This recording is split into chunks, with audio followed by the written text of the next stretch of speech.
In the years before the Great War, Big Mountain had been the home to the brightest minds of the 21st century. Scientists of vision were drawn to the facility to tackle the greatest technological challenges of the era. They sought to create a new world, fueled by technology for the benefit of all mankind. Sonic emitters, space-age alloys, DNA hybridization, force field particle research, autodoc advances in cranial, cardiac, and trauma surgery. The hopes and dreams of a century became realities in the electronic forges of Big Mountain. The nucleus of this research was the Dome, a huge stone facility that held the labs of every science known to man. It was a think tank where no problem could not be solved, where no question could not be answered. The Great War brought a new energy to Big Mountain and its scientists. Although sheltered from the front lines, the scientists waged their own war, fighting their battles at the atomic level. Equations and calculations marched endlessly across chalkboards and computer terminals toward one solution: winning the war.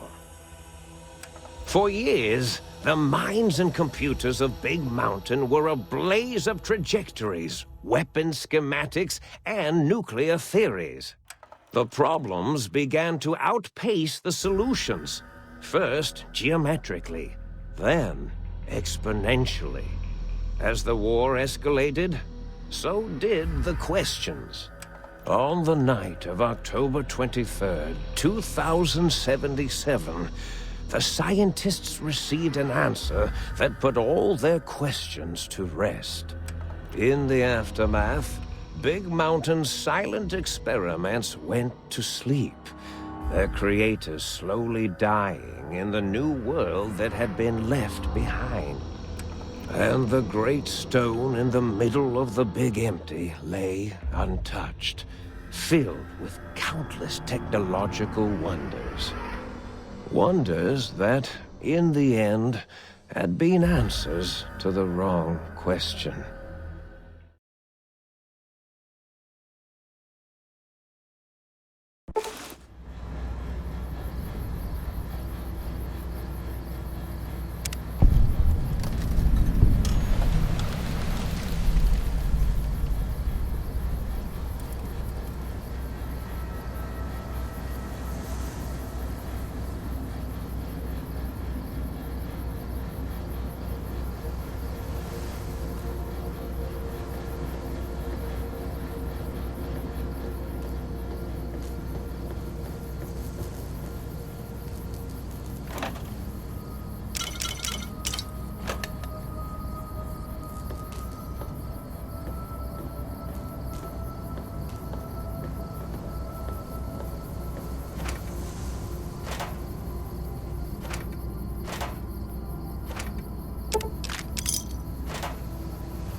I thought I heard the pacification field kick in.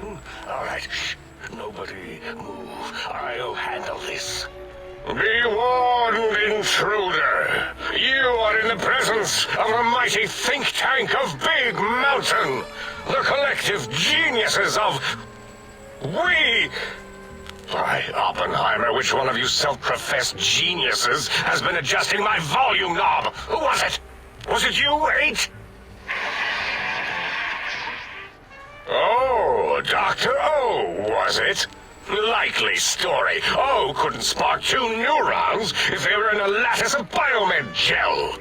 What? Me? Breaking news, Klein. It wasn't me, all right? I'm the robotical engineer. 8 is sound waves. That's his specialty. You always do this. You always demean me in front of guests. And it's not O, all right? It's... Enough! Either of you do it again, it'll be the last time. Now... Great. Now I forgot what I was saying. What was I talking about?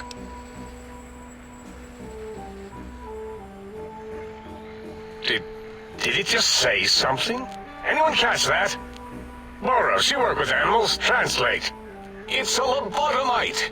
Here, in the dome. Oh, as if this situation couldn't get any worse. Now we've got lobotomites. Dalla, get the spray before it excretes all over everything.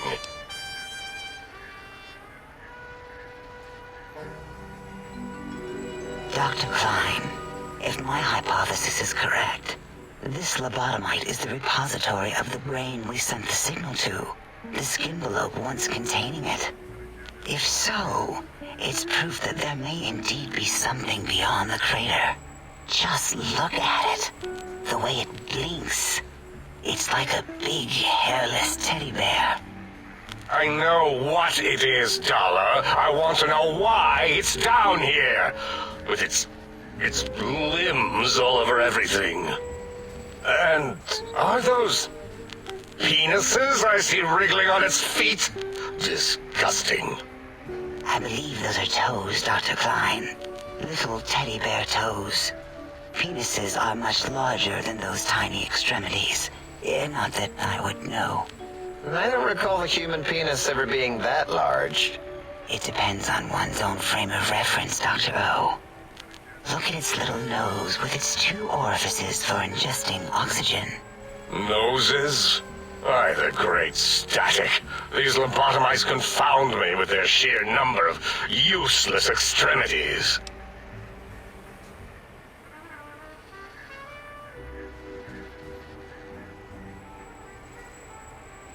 Now it's holding up an array of fully erect hand penises.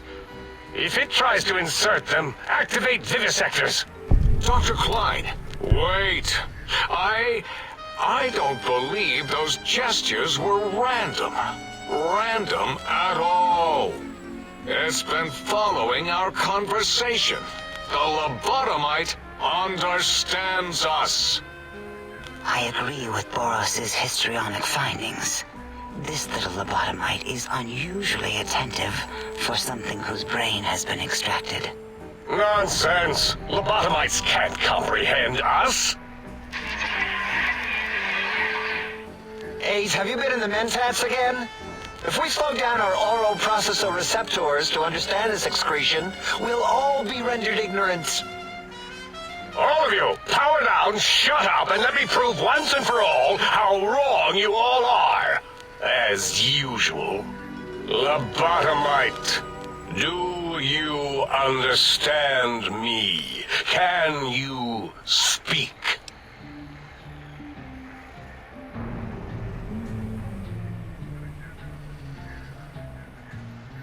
Those were words, weren't they? In the form of questions. It's asking me questions. Is this some kind of trick? Our efforts have turned against us. In playing God, we created a monster. Perhaps as we were ruthlessly lobotomizing it with our cutters, we filled the skin envelope with awareness. A teddy bear with new stuffing. Wait, if what you're theorizing is this lobotomite understands us, can reason with us. Then this may be just the answer we've been looking for. At last, a chance to... Dr. Klein, a transmission from the Forbidden Zone, coming right at us. It can only be... If it isn't my old colleagues, the mighty think tank of Big Mountain. Big fools, all of you. It is I, Dr. Mobius, transmitting from my dome-shaped dome in the Forbidden Zone. A zone that is, yes, forbidden to you. Even now, my deadly robo-scorpions swarm across Big Mountain with their pincers and pointy laser tails. Soon, all science will be mine. Even the technology sealed in the Big Mountain research centers cannot save you. So cower in your think tank. Wait for the end. That's all. Goodbye. Mobius. Always the same broadcast. He's clearly mad, driven insane by his flawed and imprecise kindergarten-level research methodology. What are we going to do? There's no way we can breach the Forbidden Zone. There's those robot scorpions everywhere. The Forbidden Zone, where no brain has ever entered, nor ever returned. Except Dr. Mobius and the technologies that could save us. They are out of our reach. And Dr. Mobius mocks us. Did you see his cracked monitor? He's clearly let himself go. What? Ask the lobotomite for help? Hey, I think you need the fluid levels in your logic assist pumps checked. If this lobotomite responded, Dr. Klein, then it is clearly intelligent, perhaps even displays heretofore unknown levels of helpfulness. But what of its brain? We scooped that out. We don't even know where we left it. And for putting it back in, none of us have the knowledge. Yes, but it's still aware and responsive. Look at it.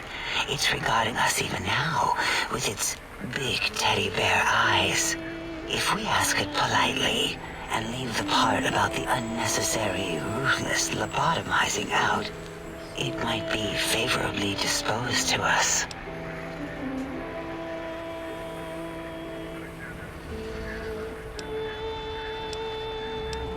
We removed your brain, yes.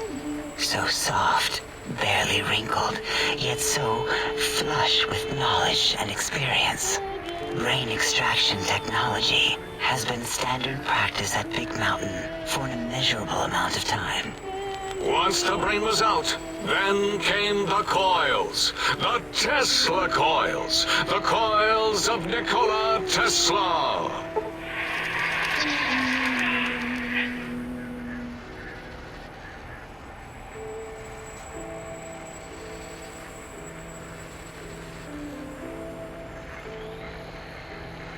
Yeah, ain't no need to brag.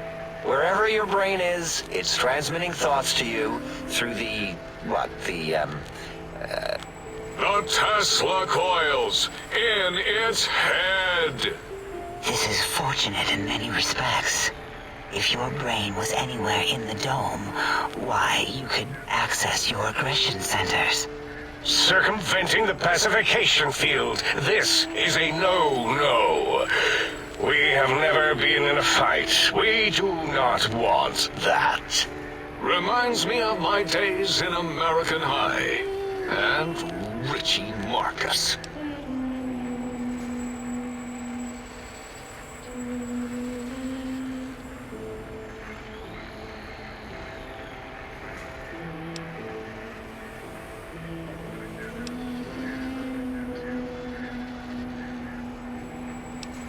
That is my responsibility. Although in truth, the autodoc had done most of the work already. Quite industrious, almost cut into all my investigations. Once it had removed the brain and I misplaced it, other organs began to cry for direction, using your nerves as telegraph wires. Rather than let them send their signals, I removed them as well. Shh, little organs. Go to sleep in your tanks. Dala loves you. First was the heart.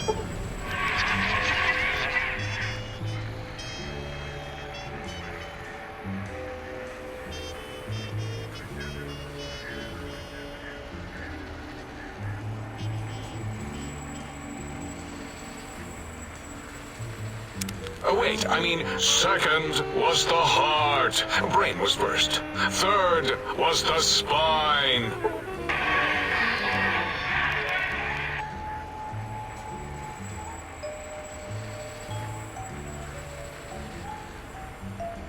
Spine. Totally overrated, that arrangement of vertebrae. Look at me, with my lumbar and thoracic curvature. Never had a use for any of that. Spineless is what I prefer.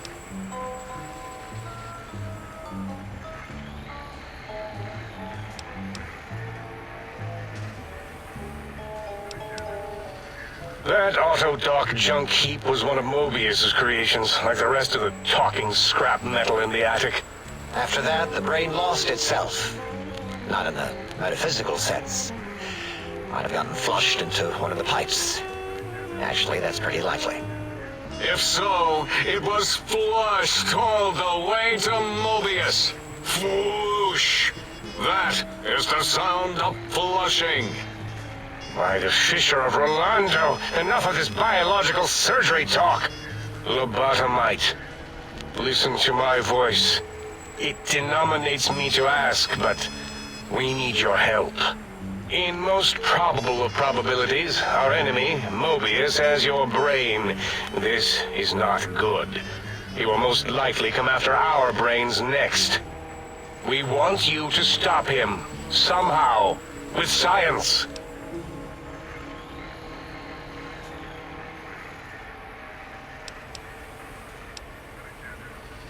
That is correct, yes. I hope you're not demonstrating resentment now. If you are, well, we can't have that.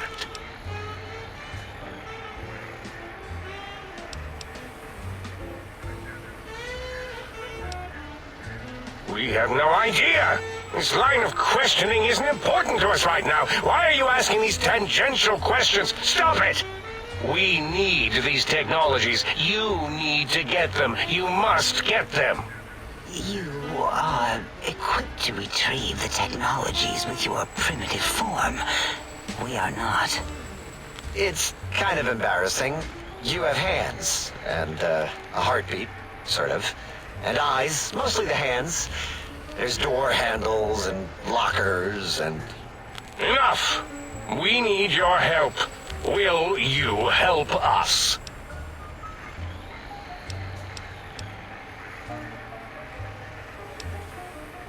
Excellent. This is turning out much better than the activate the retreat protocols and cower in my room idea I had earlier.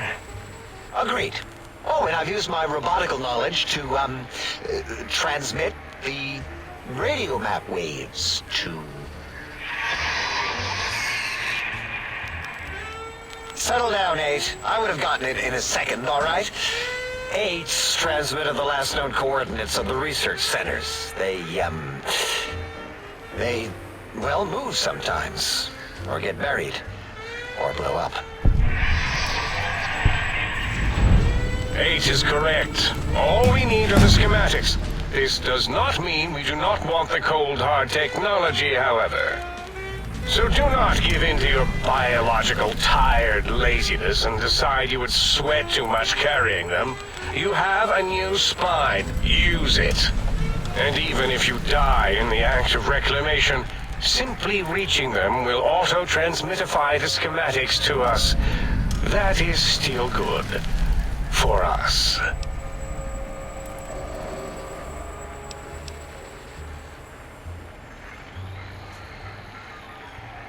The technologies are the X2 transmitter antenna array, used to focus coherent thought at excessively high frequencies.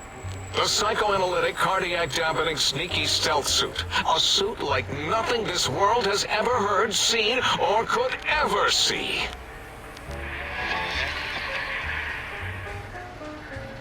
And 8's sonic sound wave emitter projectile gun, able to broadcast sound at lethal frequencies. It also gives a great biogel massage. There. We have informed you of all we need. We estimate if you are focused, your time investment will be minimal, by our standards. If you work quickly, you will be the recipient of a gesture of gratitude from us. We do not bestow these old-world gestures lightly.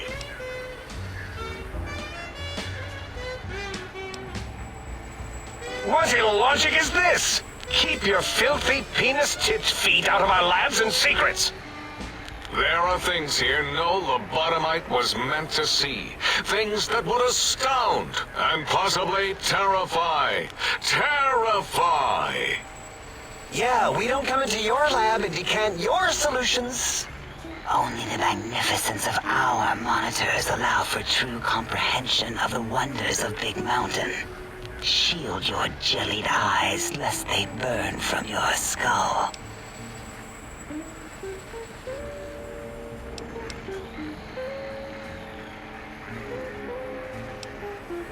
You would not dare. Perhaps I can change your mind using the greatest of our sciences, the fence. The radar fence that surrounds the Big Mountain crater will protect you from straying beyond the facility. The mighty radar fence protects us all. Get too close to the blinking posts, and the proximity warning shall be your warning. You are too close. If you get near it, your vision will blur as the electrodes in your head shut off one by one. Click, click, click. Possible memory loss will occur, along with long-term nerve degradation. It is tied to not having a brain attached to your nervous system, but the nerve degradation is nothing to worry about. Such degradation would take many lifespans to become evident, and all biology dies. Such tiny inconveniences are less than the greater convenience and conveyance. You see, if rendered unconscious by the pylons, you will be returned to the sink, seemingly instantaneously by your deadened perceptions.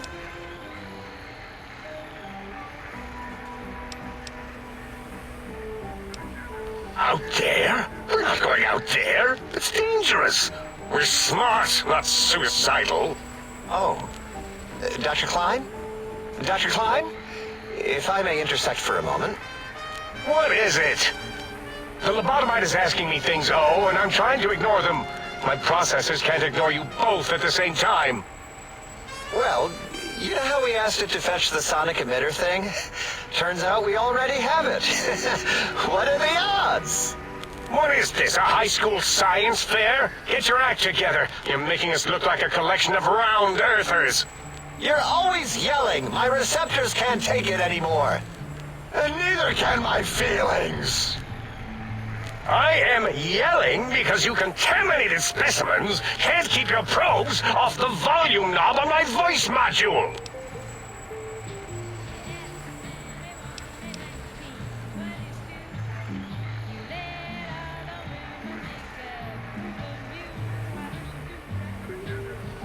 It is truly the end of all intelligence when the lobotomite speaks more wisdom than you geniuses.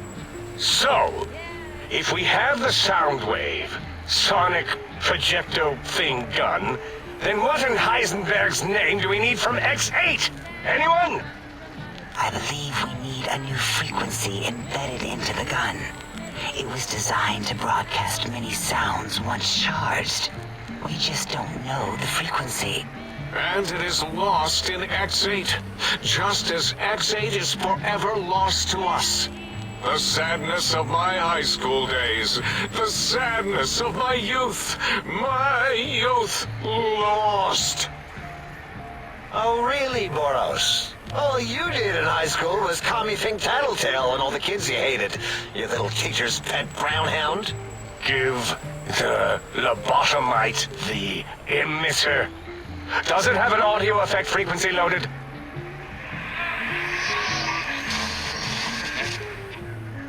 Oh, I don't think so. Wait. What is he doing? I think he's sonjaculating into the gun. Getting it warmed up.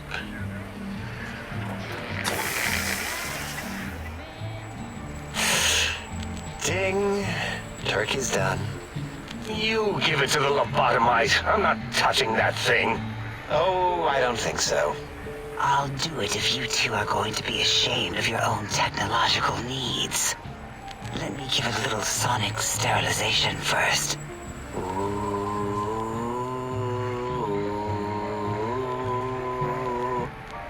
All right.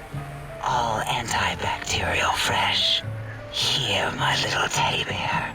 I have thoroughly removed all Robco terminating code spew from the device. It is clean, shiny, and ready for your hands.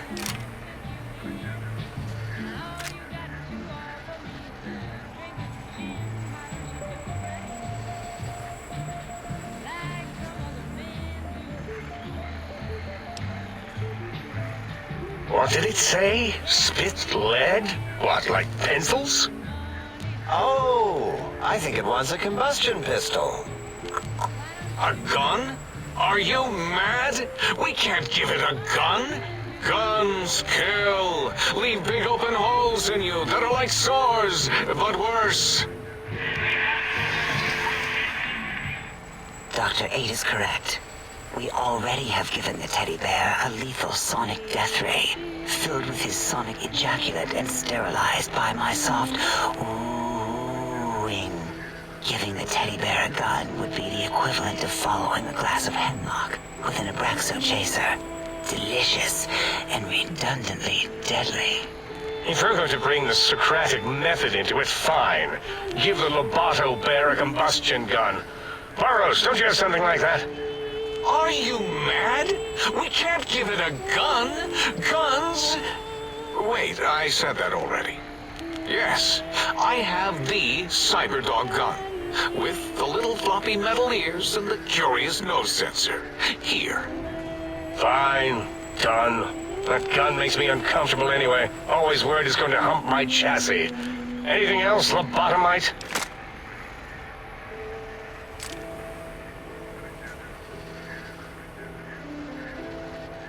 Fine. Moros, more ammo. The good stuff. Top shelf ammunition. Let's see. Hollow point? That's worthless, but tasty. Oh, and here's some JFP. As if bullets need jackets. The JFP might make it ill and poop a lot, but when you're hungry, you're hungry.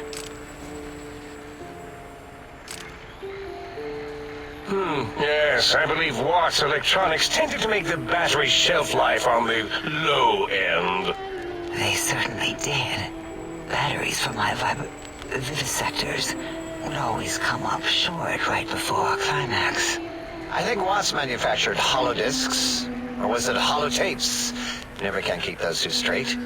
Anyway, we're out of small energy cells. Dala?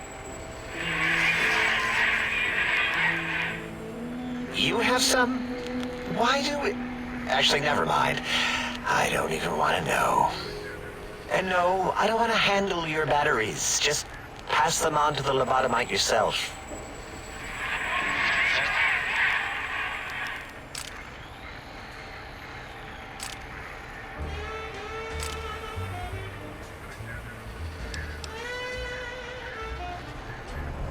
The sonic emitter should be sterilized and more than enough for you to encircle your warm hands around, cradling it gently with your finger muscles.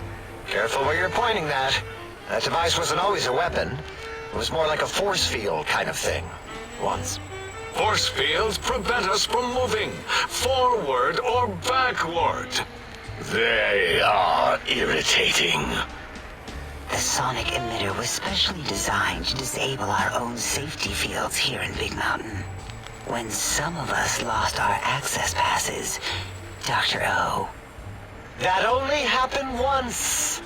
And I know you were behind stealth fielding my lab keys, Dalla. You formographer. Dr. O, you rewind that comment. Plenty of rewinding already going on in your formography tapes. Surprised that things don't snap out of their cases with repeated observations.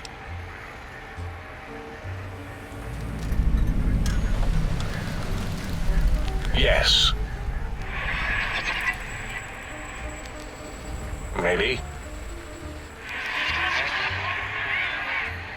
Well, no, not currently. Yeah, we lost that part of the schematics. Or Boros did. In one of the stupid labs. Or inside one of the stupid pets. It is lost. All questions lead to this conclusion. The blue fields within Big Mountain shall be fielded with force. Forever.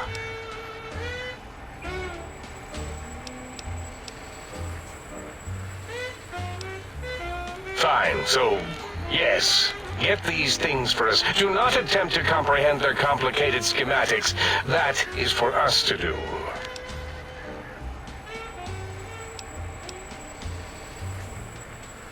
Well, good.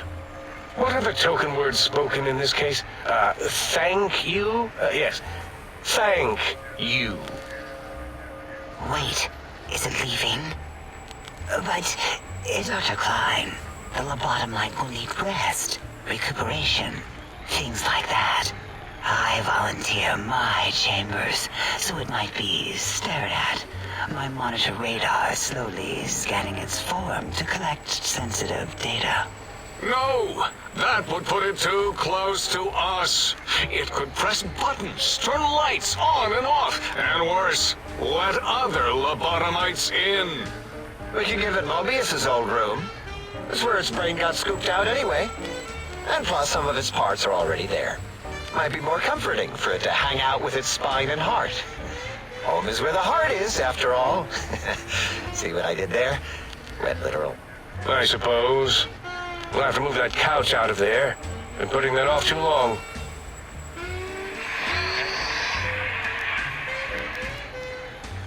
H says, let the lobotomite take the Sync Central Intelligence personality chip and reinstall it. That stuffy Mobius program butler can walk the lobotomite, feed it, barter with it for us. It would also prevent it from going to Higgs Village and taking up residence there. With my teddy bears. And it would be nice to have it so close. Your logic combined with my desire to keep the think tank lobotomite free has swayed me. Here, I present the Sync Central Intelligence. Lobotomite, take this chip to the sink, plug it in, and make sure the chip is clean, or it could skip. Then make whatever crude biologic demands you need of the sink.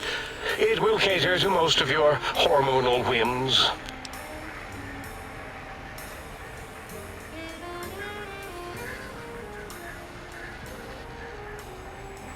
I cannot dispute your logic. Do we have objects to activate the chip's exchange routines?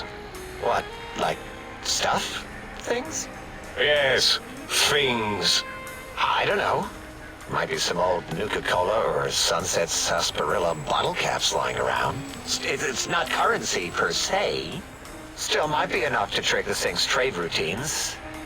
Mobius put that test line for caps in the code as a debug command, I think. I don't believe that was Mobius's reason. His wild speculation concerning post-Holocaust economic systems was quite extensive and of high decibel. Enough! Surrender these so-called bottle caps, Nuka and Sunset alike. In their role as things, they will serve as adequate test subjects. All right, here, cap away. Hope that stupid chip chokes on them.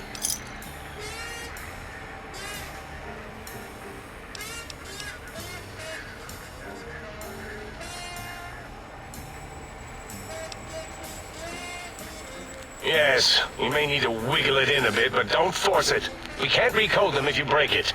There is no more we can do to aid you, and our patience levels are depleted. Now go. Rest in the sink if you must, but leave us to our research. If you're done, can we move again? My biogel's starting to crampagulate. Of course! Go man your science stations! Go! I am surrounded by children.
The lobotomite animal before me.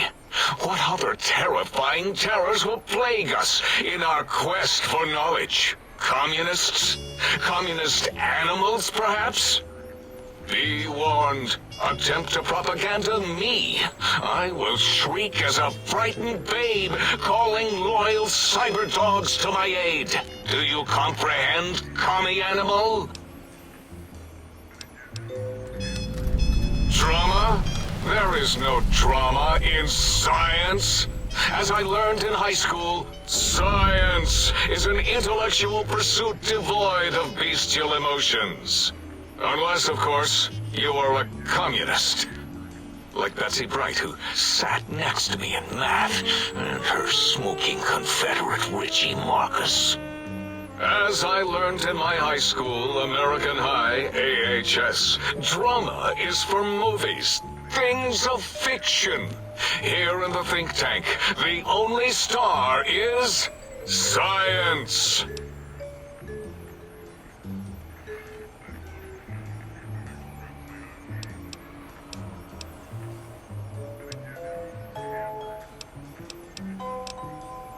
Before you is the brain of Dr. Boros, head of animology, beastology, and DNA scrambling technology here at Big Mountain. I lay the bones and hearts of animals bare beneath my searing gaze, especially the dogs. I did so love dogs once. Especially Gabe, that rascal. But there are many animals to shape. Industrious cazadors, the happy-go-lucky night stalkers. They are my living, breathing DNA test tubes. Indeed, docile, curious, safe, sterile. They are contained here at Big Mountain to preserve DNA and for observation.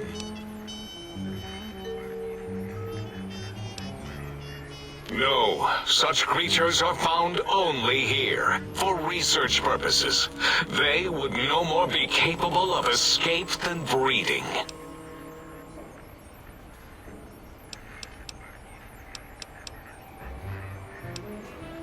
I cannot expect a lobotomite to understand the careful surgical castrating procedures used in their creation.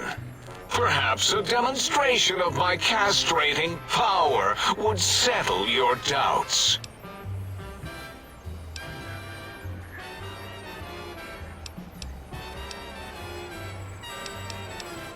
Impregnate you?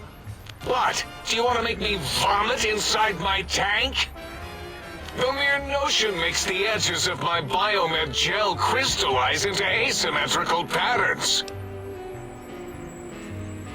Nonsense! That is what you speak. Nonsense from beyond. I was at the top of my high school class in American high school. I knew facts. I knew figures. I knew data. We would know if our research was flawed. It is not.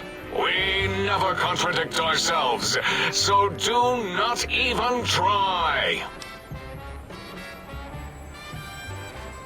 In 2000, let's see, carry the 3, then count backwards from the Great Static, or beyond, there were the tarantula debates, and something about hawks, which made it around 2003, May, Tuesday. It was definitely Tuesday. Why are we even debating this? What you ask is of no importance. Mobius besieges us.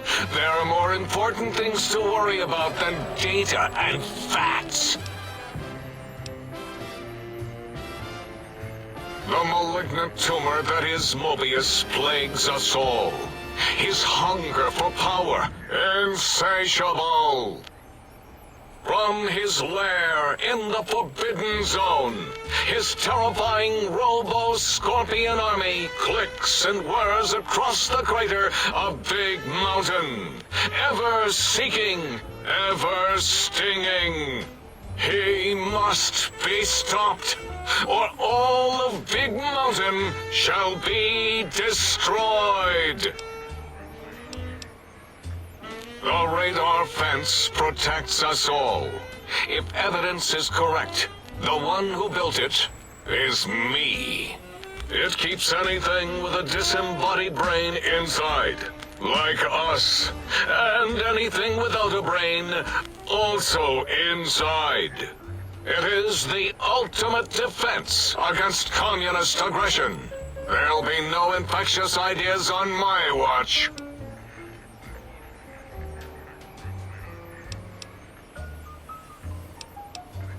It makes perfect sense. Who are you to question the mighty radar fence? Ever since my anxiety-filled days of powerlessness and being bullied in American high school, I have dreamed of such security as the fence. That and giant cybernetic dogs that would ruthlessly patrol and kill anyone who wasn't my friend, like Richie Marcus and Betsy Bright. Who's laughing now, Betsy? I hope you and Richie are happy smoking in your radioactive coffins. I'm glad you never came to my birthday party.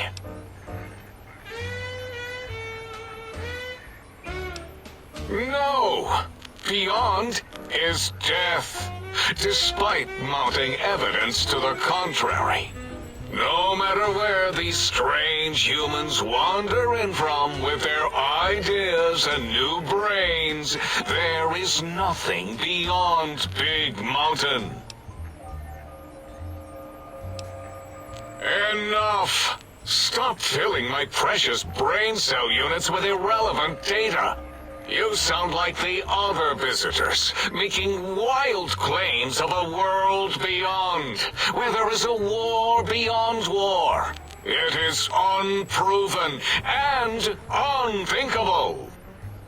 Bother the other doctors with your crackpot theories. I have no time. None of us do.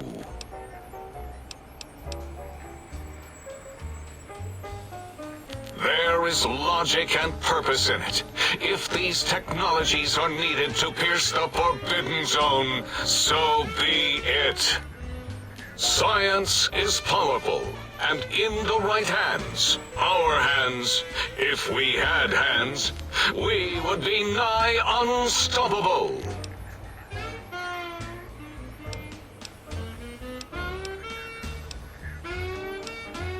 That castrated nickname of our facility is not its true name. The true name is Big Mountain. Where are your manners? It is our home, threatened by the horrors of Mobius. All we wish to do is continue our research, layer upon layer, above and beneath the floor of the crater, until we have our answers. But no, Mobius will not let us rest, scaring us with his scary robots with their laser tails and blowing up all the time.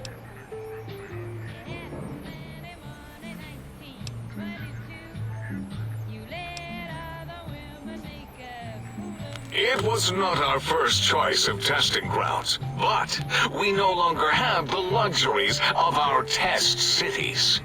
Then we lost the mountain. After the explosion, we couldn't find it anymore. So the crater became our testing grounds for science.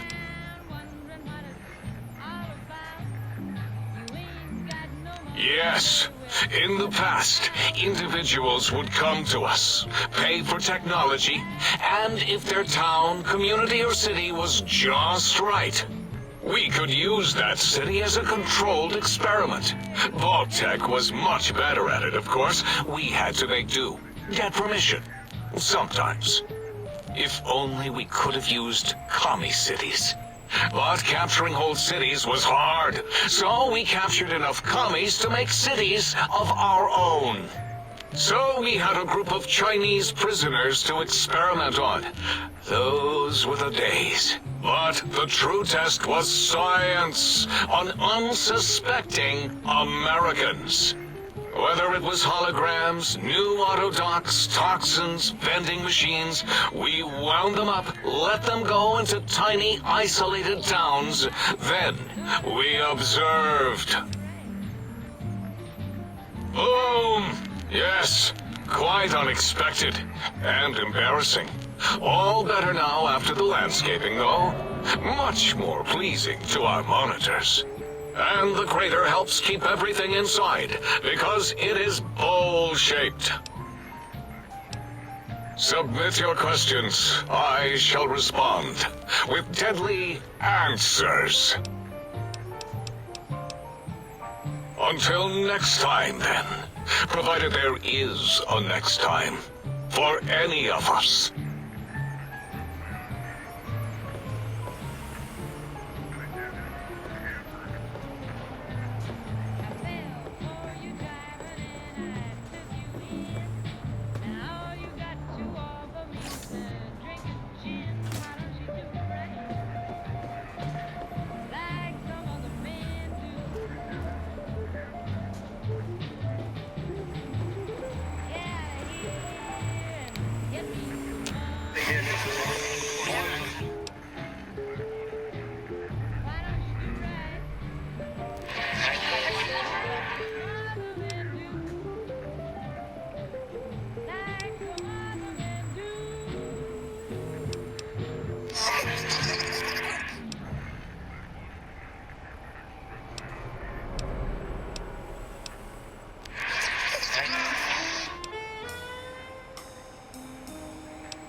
You are an unusual specimen to so boldly walk into the mighty expanse of the think tank, fearless and proud as a teddy bear.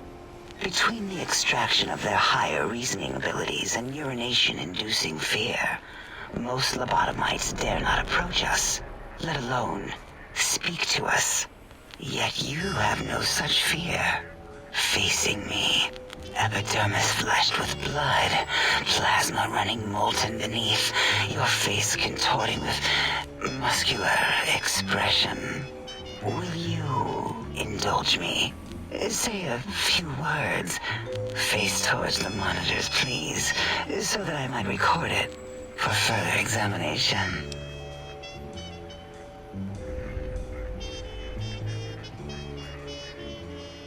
Yes, go on.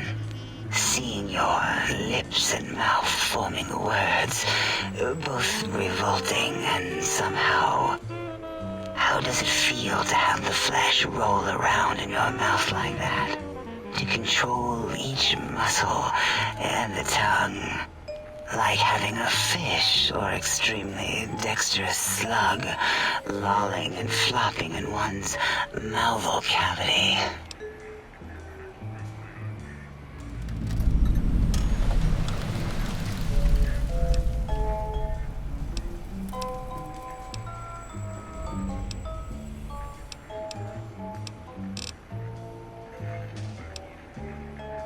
Why, my little bear of teddiness. I am Dr. Dalla, first head chief researcher of mineralogy and medicinal sciences. I have 211 doctorates in both applied sciences and techniques to apply those sciences. I also possess a degree in curiosity and advanced curiosity. That is merely schooling, however. When possible, I prefer fieldwork and observation to holotape eidetics. It has proven useful, especially now. I have become the expert on humanology and lobotomite behavior here at Big Mountain. My research doesn't descend into formography. It is only science. It's excessive examination of the human form to achieve psychological arousal. Disgusting. I would never succumb to such base appetites. Distractions. Filthy, filthy distractions. Why, we create not only scientific marvels here at Big Mountain, but new sciences as well. Everything can be quantified, categorized, and dissected until every group can be subgrouped or partitioned. What is a name without a title or suffix for the sake of hierarchy? It is a long-standing quantification of personality and importance. We could not do without it. Surely you must be aware of the gravity of such attached appellations, just as surely as you must have a title. Oh, a mailman, a delivery man. Someone who takes parcels from place to place using their primitive feet or similar conveyance. You are the second one I've met in recent times. Very different specimens. Of course. You must have met others in your travels. This one had met other couriers too, although it sounded as if he hadn't met the correct one. He asked us all many questions, and then he asked a most perplexing one. We had to segment the event out of our memories for safety. I do not know, nor should we try to access it. Perhaps Klein has the logs. My evaluation would be to let your own curiosity go. I do not think that Klein remembers the conversation as being satisfactory. Oh, removing it is a simple procedure. Well, except the complications it can cause to the heart and spine. But once the heart and spine are gone, no trouble at all. Clamp the subject down. One laser incision around the skull. Crack, snip, done. The brain is finally free of the skin envelope, which is then kept automated for cleanup duties around Big Mountain. Lobotomites. With you, however, something is definitely wrong. We've never had a lobotomite who kept speaking after being forcibly lobotomized. I am relieved the pacification field is working. If it didn't, I would broadcast some concern to my colleagues about safety protocols. That is a good question. My theory is that the Tesla coils in your brain pan are still connected to your brain somehow. It really could be anywhere. Brains are a lot smarter than most researchers give them credit for. We still have your spine and heart. If you were to somehow find your brain, wherever it sloped off to, you could humanically reduce yourself again. It is the pacification field emitters that are broadcasting into the emptiness of your skull. Without a brain, your aggression is suppressed in here. Why would you want such a thing? You might surrender to your hormones and commit primal aggression on me, on us, again and again. Then I would have to return the favor, activating my vivisectors and gently lobotomizing you from behind. Not something I would relish doing. No, the only way to circumvent the field is to have a brain, and we extracted that like we do all lobotomites here. An interrogation. How fascinating. Please begin. Dr. Mobius, a monstrous brain creased with wrinkles of 1,000 evils, with but one jaundiced eye with which to perceive the world.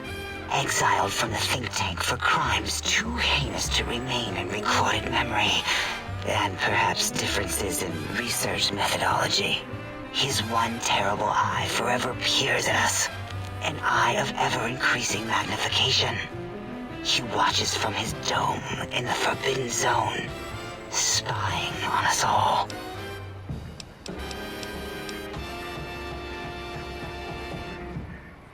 It'll all become clear. If not, at least we will have the technology here at the Dome where all technology belongs. When we have all the technology, all the answers, we can share it with the world, piece by piece. All will be in order, and all will be like Big Mountain.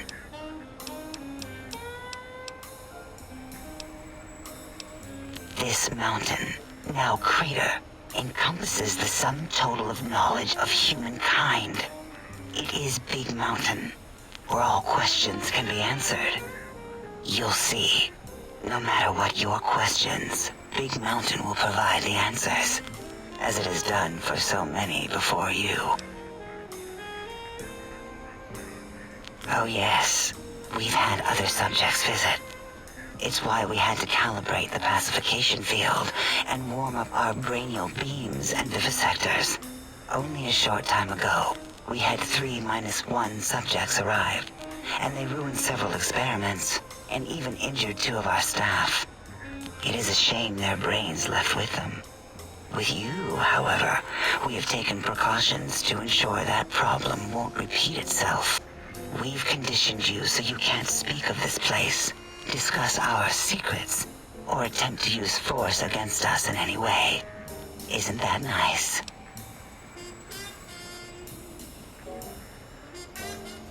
Because 3-1 is 2. 2 spoke to us, one after the other. One mean, one curious. But there was a third we didn't speak to. The last one is the -1. It got traumatized, then taken to one of our medical centers for de-traumatization. A rather unsettling procedure. Ask Dr. O. And you could have asked 8 once, until he was severely damaged in the attack. We like him better this way.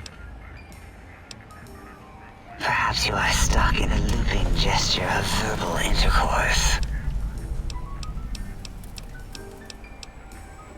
Until our next interaction, my intriguing little lobotomite.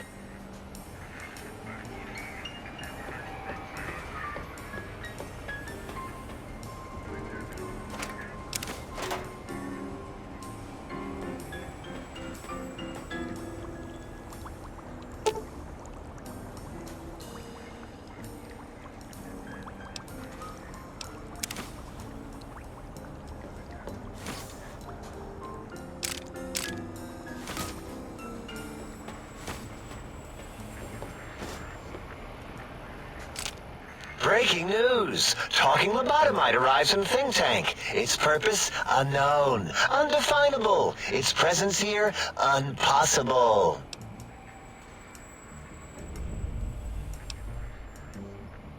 Oh, really? Now the lobotomite is a master of the dictionary arts. Well, you have a doctorate in verbology? No? I do.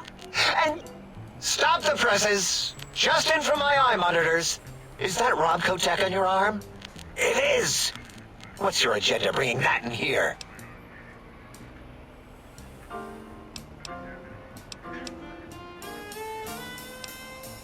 How dare you bring Robco tech in here?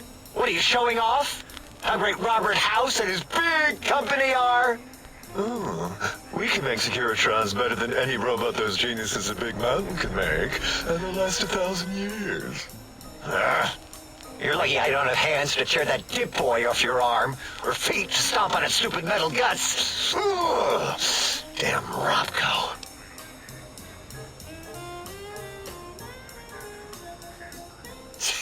Worry about House? Why would I do this? Hope he died alone in a dingy room, straining his last remaining bodily fluids into jars. And him and his dirty girdle bots. Don't even get me started on those filthy biological catcher's mitts. Fine. Ask. I don't like to talk about it. 8, he can't talk about it. They fried his voice module. Something good. It wasn't all the visitors, though. Only one of them got out of control. He's the one that took control of Little Yangtze, our old human farm. This human, I can't believe it. He broke out of the think tank in seconds. Then he went for Yangtze, got bomb collars, and started practicing on the subjects that were still there until he got the right frequency. We were sending robots to stop him, and he was slicing and cutting through their shells with some souped-up laser gun like they were cheese paper. When he hacked into the mainframe, A tried to stop him and got fried. Me? He rerouted my processors to take control of the train network here. If you see the tunnels with the trains plowed into them, you can thank our visitor for that. He wrecked the whole place. While we were trying to keep containment on the surface, turns out he used one train to punch out a tunnel and escape. Sealed now, but...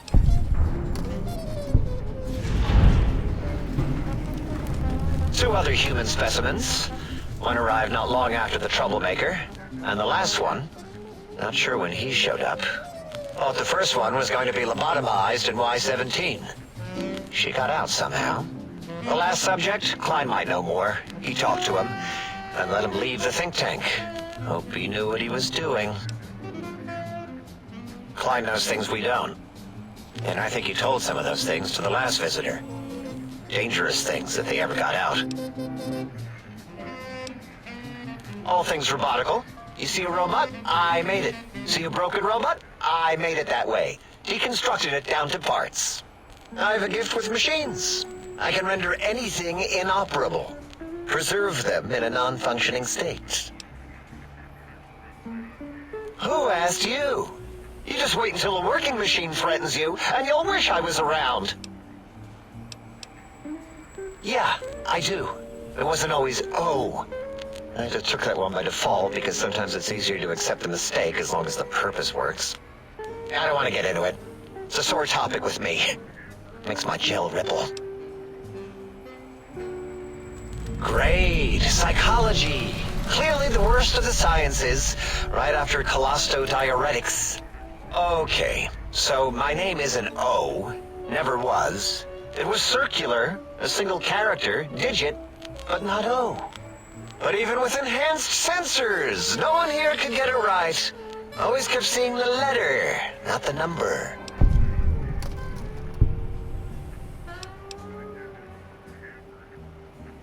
Until our next scheduled audio transmission and reception, then.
Did you retrieve the technologies yet? We need them, as I have indicated.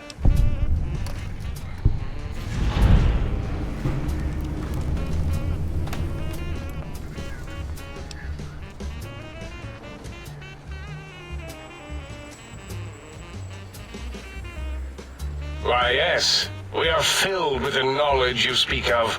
If you wish to know more, simply ask the others. They can help you.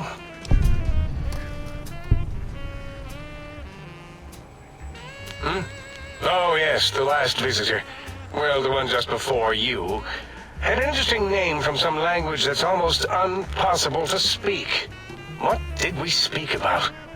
Melancholy fellow. Had questions about history, but our conversation got interrupted. Twice, I believe. Once when the trains got derailed, and then a second time. Oddly enough, now that I'm accessing my databanks, I don't recall what the second time was. Mobius's incessant transmissions keep distracting me. Also, we didn't brain scrub the visitor. He may have left with some knowledge he shouldn't have. I believe, maybe. Oh well, I'm sure it's of no consequence. I don't make many mistakes in calculation or perception, so probability favors me.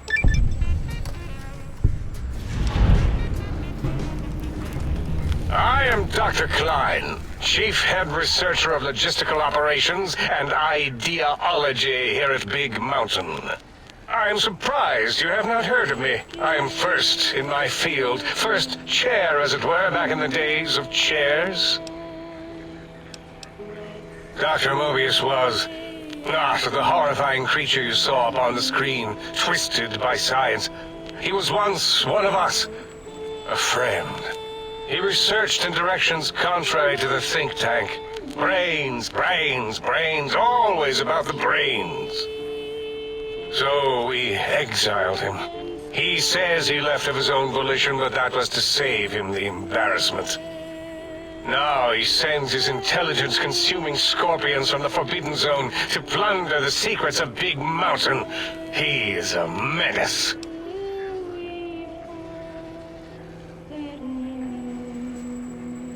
Dr. O is certain of his findings, and no one else in the think tank is willing to test the results. Loss of brainial power. Terrifying. O has said on many occasions his inability to comprehend Mobius's robo-schematics is because of repeated robo-scorpion stings. It's a side effect of the cerebral scrubbing. It won't stop you from excreting, or asking questions, apparently. Have to correct that next time.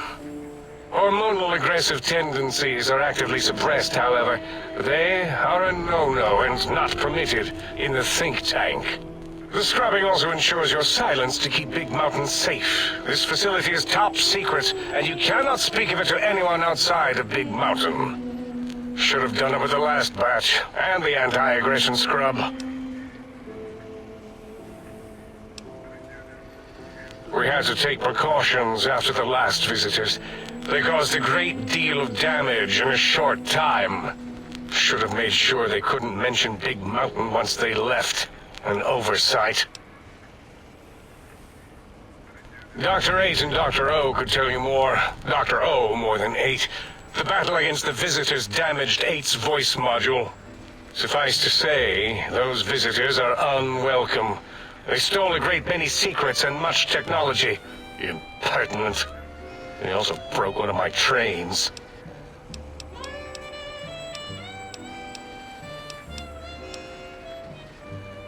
This is the think tank. The nerve center of Big Mountain. The greatest research center known to man, and to us. Here we test and test and test some more in the name of science. Atomic power, nuclear power, and scientific power. Yes, because the intellectually challenged see an M and a T next to each other and take Occam's razor to it.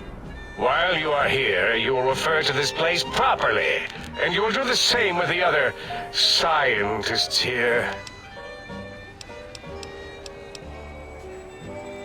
That glowing red scar? That laser lobotomy canyon maze carved in the landscape as if by some child?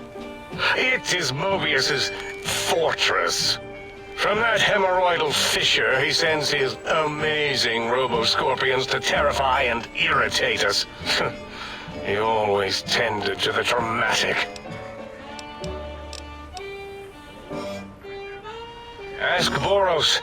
I believe he knows more about the fence than any brain. Except maybe Mobius.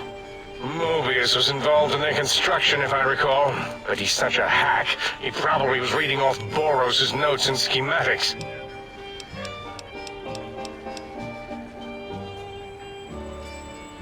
Well, we didn't actually do it. We tried to clean up after, as always, but usually the auto dock runs are remote.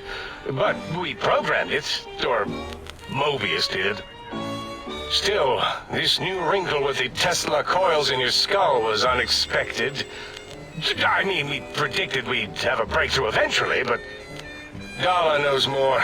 She supervised your spine peel and the heart circumcision, then dumped them both into the tanks in the sink above. Quite sanitary. Sure took her time. She always takes longer than projected with lobotomite surgeries. Not sure why. Yes, in all probable likelihoods, yes. Possibly. That it may have gone to Mobius is merely an inkling. I don't know why, but it may be something involving the surgery code. Actually, I don't know. All I know is it misplaced itself, or it floated off. They get into robots sometimes and go on a tear. Mobius's legacy code was in the old auto dock. Yes, it fried itself after your procedure, so he couldn't tell for sure. It is unfortunate. We would have benefited from knowing how the breakthrough occurred. Even if we installed another chip, the information is lost.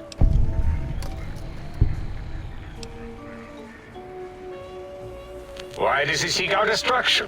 Why did he build robot scorpions with intelligence training stingers? It is because he hasn't cleaned his biogel in a long time.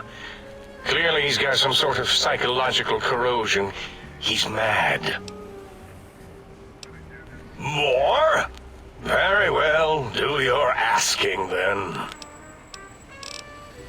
Yes, a most good buy.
Salutations and felicitations, sir, and a most jocund welcome to the scene.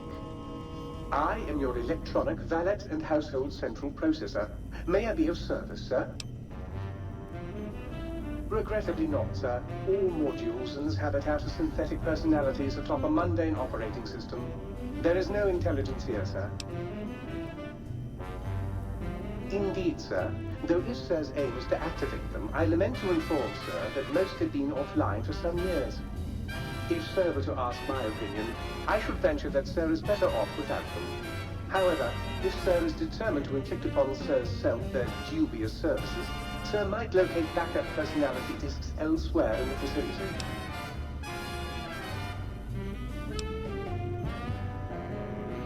Tragically, the core operating systems are also located on the personality tapes, sir. Once the tape is installed, Sir may request I switch their dialectic interfaces off, and I shall oblige with great delectation. However, Sir will still be required to locate and install a backup holotape to access their functionality. As I am given to understand, sir, this facility was once the property of a Dr. Mobius. He crafted the personality modules as part of a collection of experiments on the subject of machine-human interface.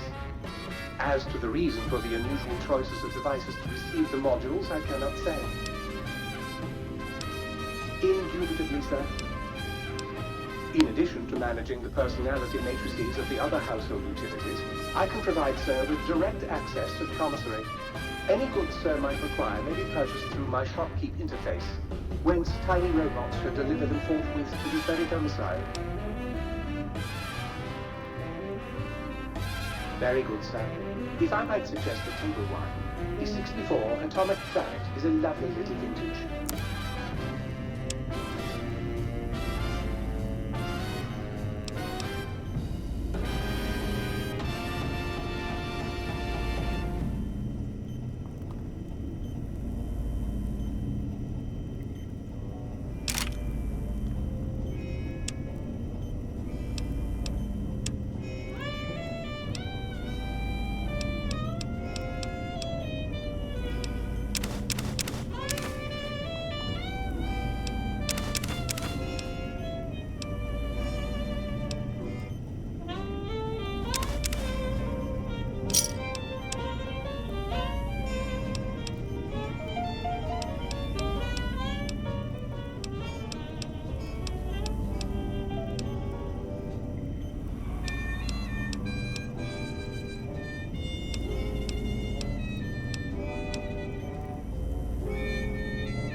Might Sir care for an aperitif to balm the weariness of Sir's manifold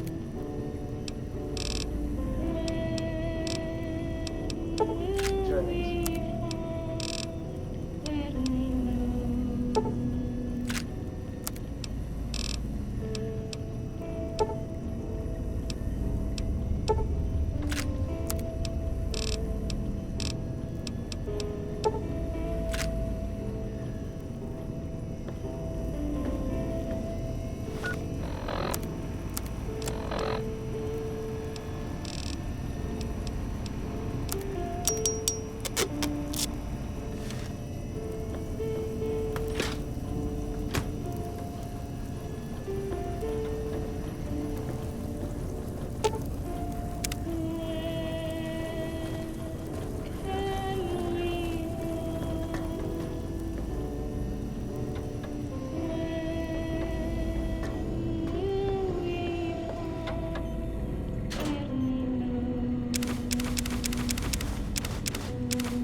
Intruder, you will not escape the eyes of my robo-scorpions or their pincers.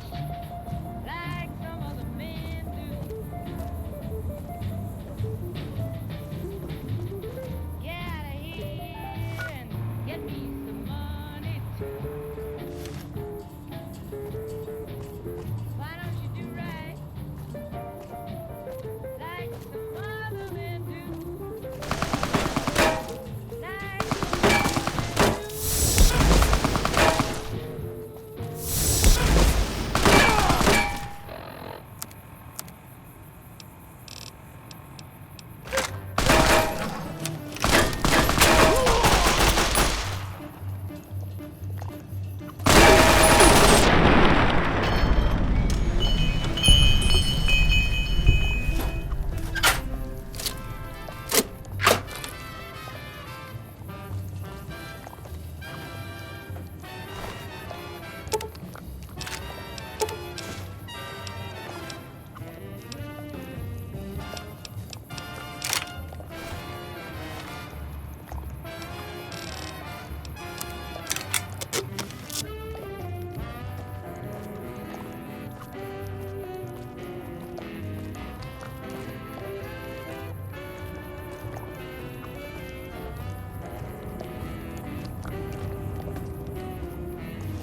Might I be of service, sir?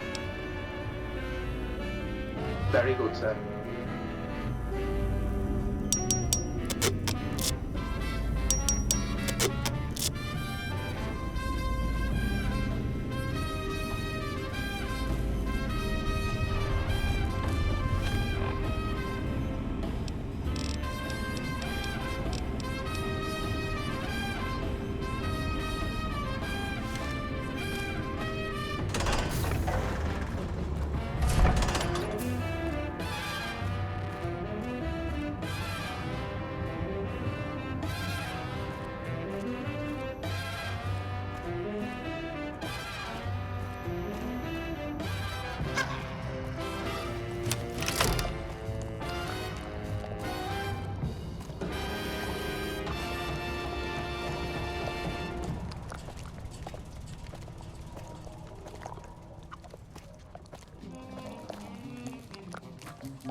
Attention, Big Mountain.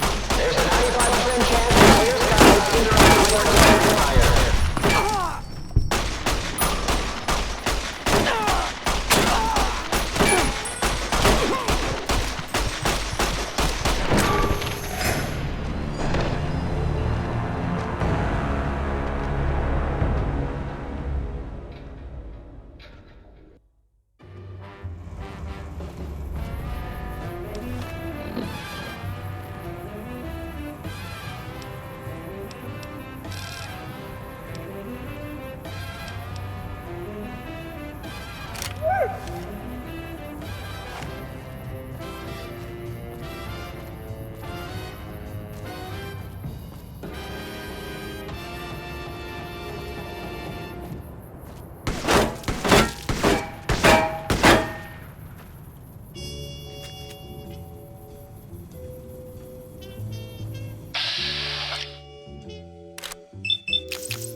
Dr. Mobius's army.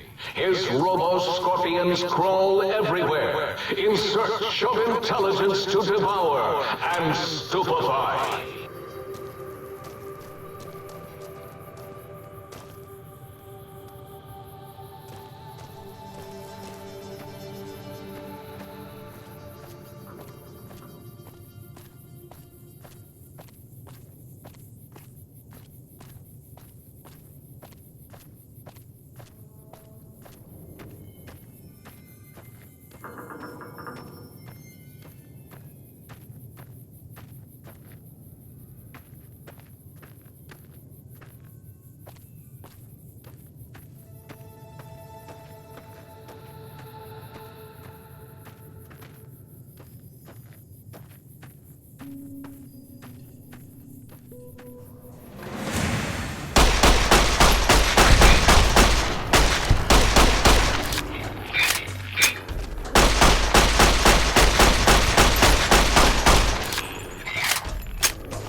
My robo-scorpions will soon conquer the crater.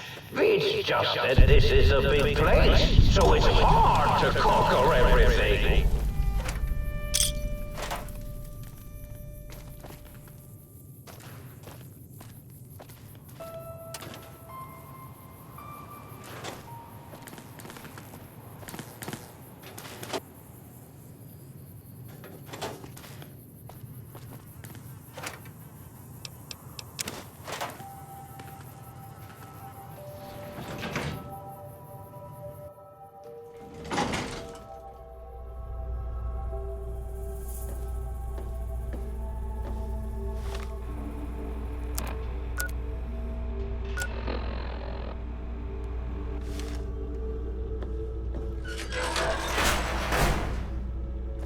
Here we go again!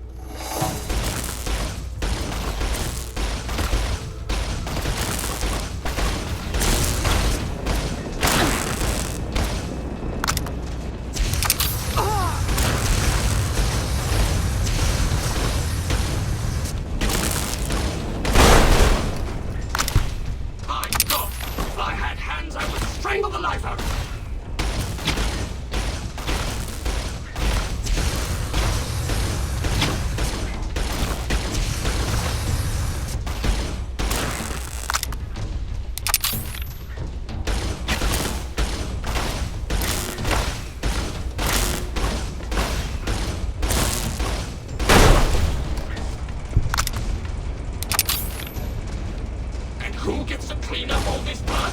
Me, that's who.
Dr. Mobius, surrender yourself. You cannot win despite the fact that the odds are heavily in your favor.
I'm not programmed to fail, just so you know.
Especially if you can make a magnificent cazador.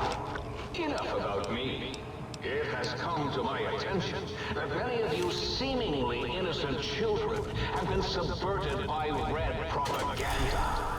This is a most serious matter, requiring the most serious of detentions. Can you spell detention? I'll tell you how I spell it. Death tension. Commie Pico traitors? Oh! Now, I will send vicious cybernetic cyborg dogs through the corridors to weed all you traitors out. They will sniff out which among you have chosen the commie path. Especially you, Betsy Bright, who turned me down to a high school dance so you could smoke with Richie Marcus. All monitors will also be vigilant. Step outside during class, and they'll make sure you make a speedy jump back to your desk.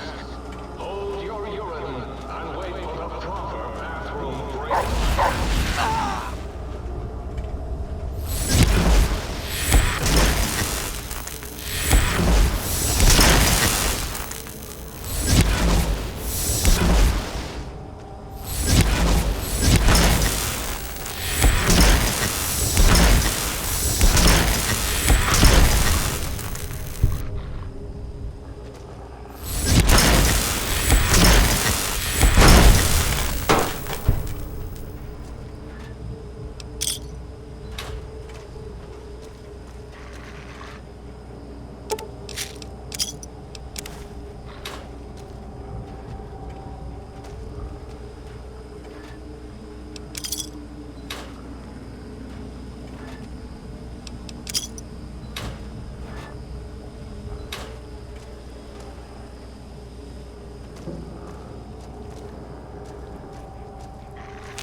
end of the hall is ball storage for jocks who like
clear. Proceeding. With search protocol.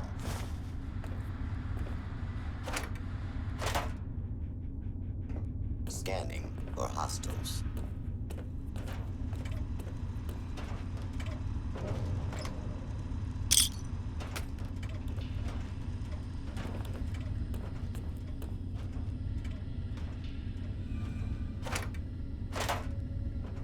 Please step into the open and identify your... Hold it right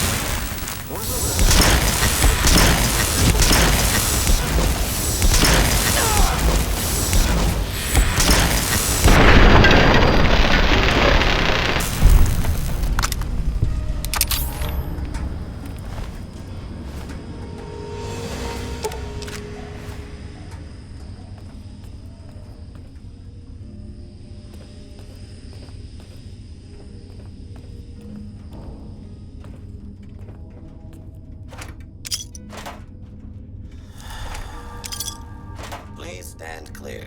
This is now a free fire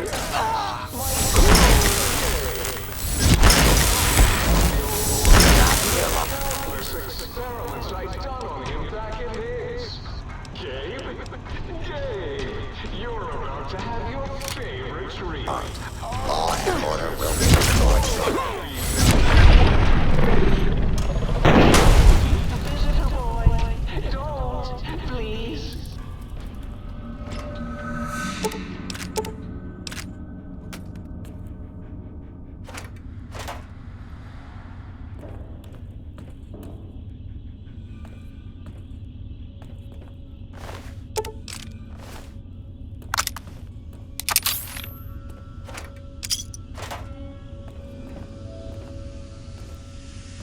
Gabe would bark and snarl and fight whenever anyone came to visit.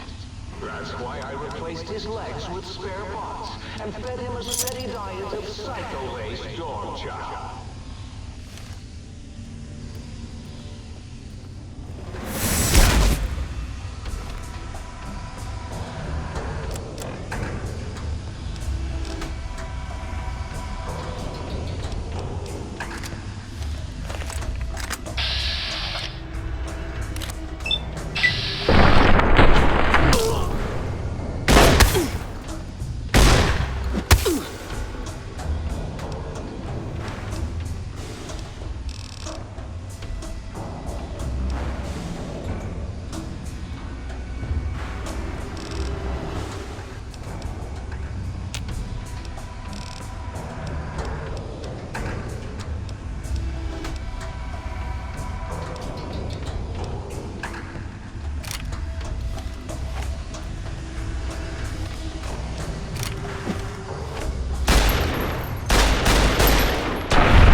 He's a good boy.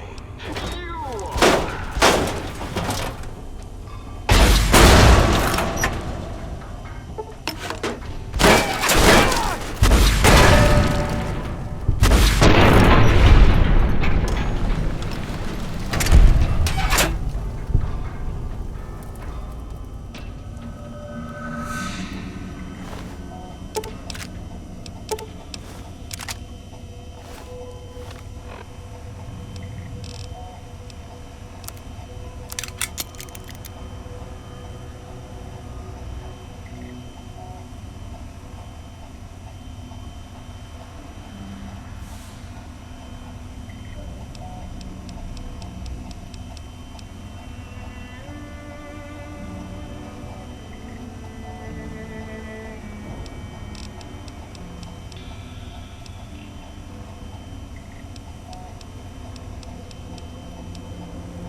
in trouble.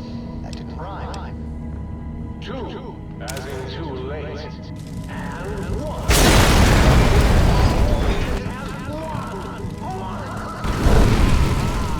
I hope it's glowing up right now in your faces.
attacked by Dr. Mobius! Oh, it's my Robo-Scorpion!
target.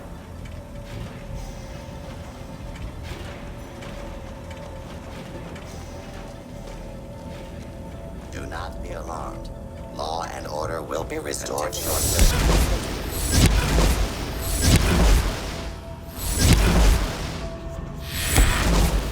Do not make any further escape attempts, lawbreaker. Today, the cafeteria will be serving...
Continuing search for fugitive.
Prepare to be attacked by Dr. Mobius!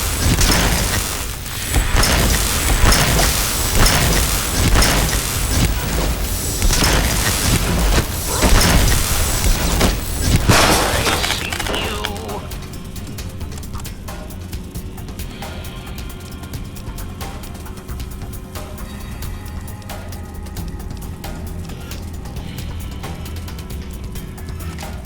Now I end you.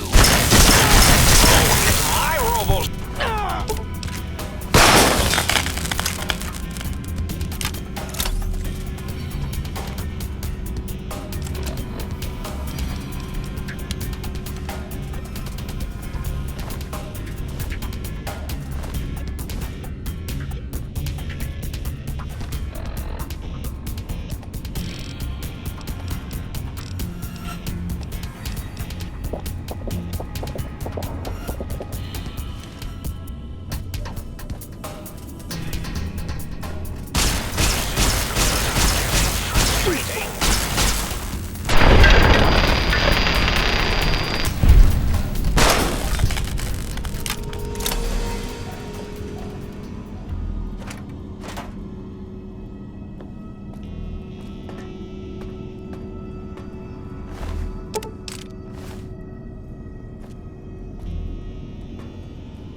Does not give you license to excrete on it.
Rant. See how I abstract my rage, think tank? I hold you in such disdain, I generalize my hatred for you!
Try to leave your dome, think tank, and you will be punished by the pincered might of my Robo-Scorpion army.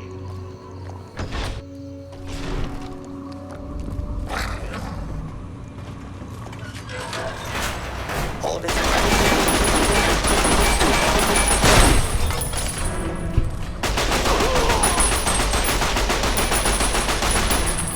For your safety, please take cover until the operator is done. Scan for hostiles. This area clear. Proceeding with search protocol.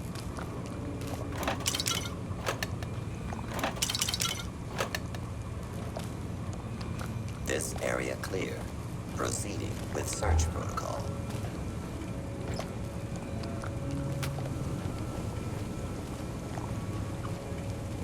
Scanning for hostiles.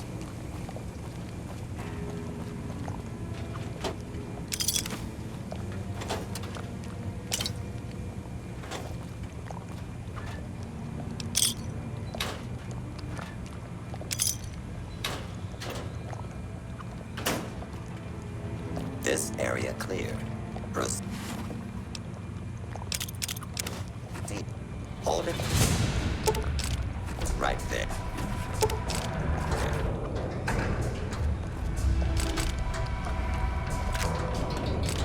Violence will not be tolerated.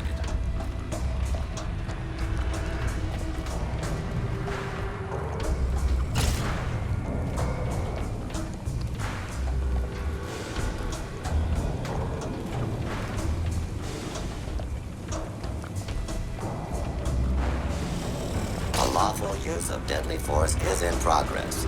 Citizens are advised to clear the area.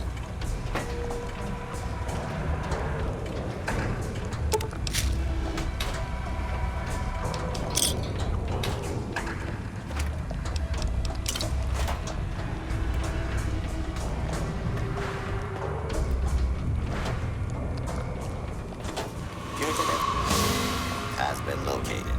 Commencing attack.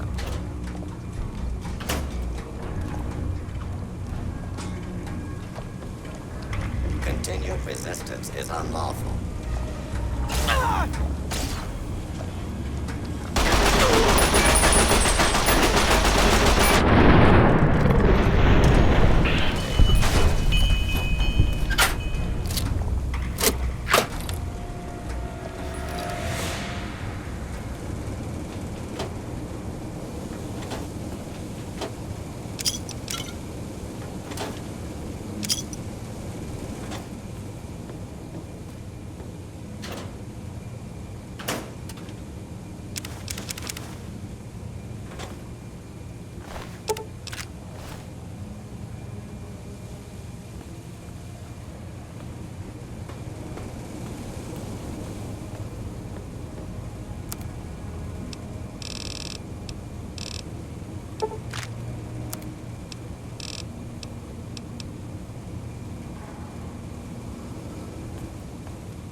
Oh, Klein, did I mention that my zone is forbidden to you? Mwah! So forbidden. You won't succeed. Scorpions have any say in the matter.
Eureka!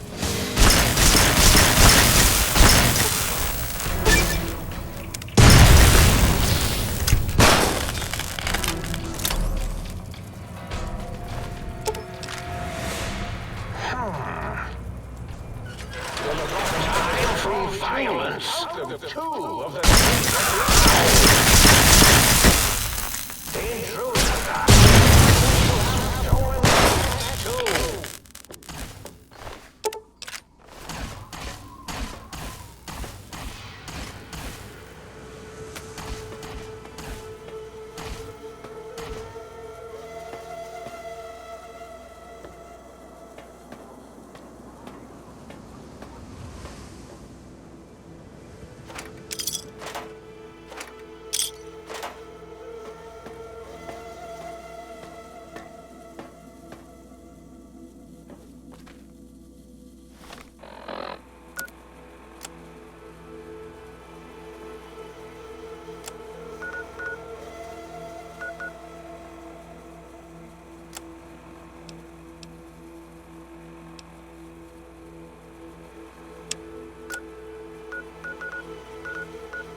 If you see a fallen pylon, call security.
Might I be of service, sir?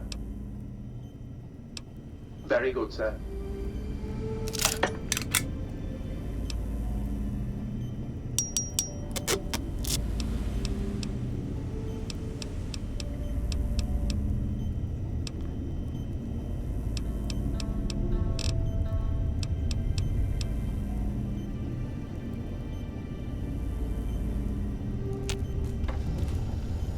Might I be of service, sir?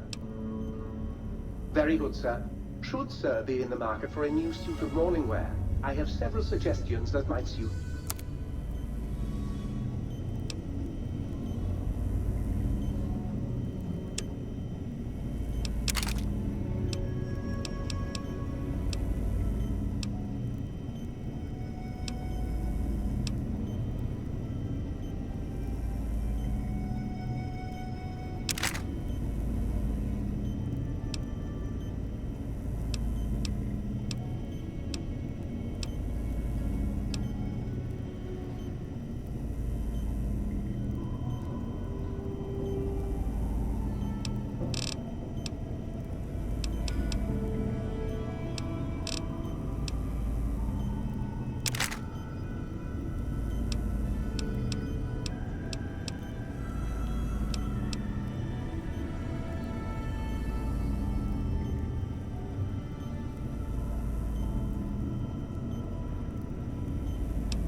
How about that?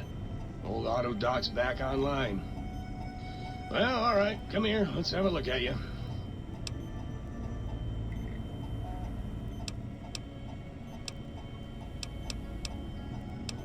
Well, firstly, I would say providing wholeness of the body is service enough, but if you must know, I'm also programmed with cosmetical subroutines. Diagnostic says they're offline for the moment, though. Something about corrupted data files and all manner of such foolishness. If you want a haircut or a nose job that won't leave you looking like a ghoul with alopecia, you'll have to find replacement discs for them. Also, and I won't swear to this, but I recollect at some point having a few implant installation modules. Can't speak to where they got to, though. Concerned about the state of your mind, are you? Well, such things ain't my specialty, but I'm happy to tender my opinion as to your mental health. I should make you aware that the benefits of such a procedure are exclusive. That is, this only works once. Now, are you sure this is what you want? Well, I'll be right here if you change your mind.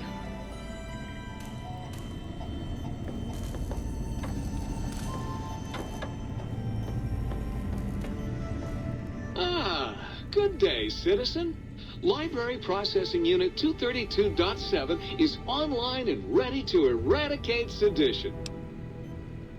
Of course, citizen. That's my duty and sole joy in life.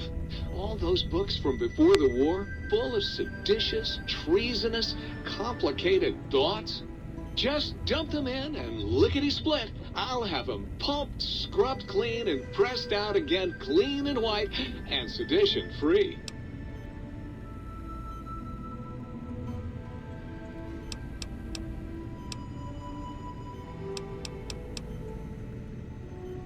What good is eradicating sedition if the malcontents have ready access to the means to make more, citizen? I can also process pencils and clipboards. Wait a moment. Pencil processors offline? Pencil processors offline? Apologies, citizen. It seems traitors have absconded with that module. If you can find a backup copy of the module, I will happily eradicate your ability to create seditious literature. Blank books are better for the mind, citizen. Real science by real men in lab coats has proved that introducing outside thoughts confuses the brain. Blank books encourage the reader not to question, but to blindly and zealously accept what's put in front of him. Also, I suppose you could use them to keep a journal. Citizen, that sounds dangerously seditious. If my re-indoctrination module was installed, I'd take care of that for you. Sadly, that system was cut for budget concerns, so you'll have to perform your own indoctrination. Now, to begin with, you'll need a cage that can fit over your head and a sack of mole rats. Now you're thinking like a citizen, citizen. Questions are dangerously close to independent thought, citizen. Stay loyal, citizen.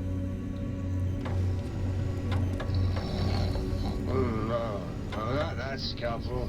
The fish scalpel.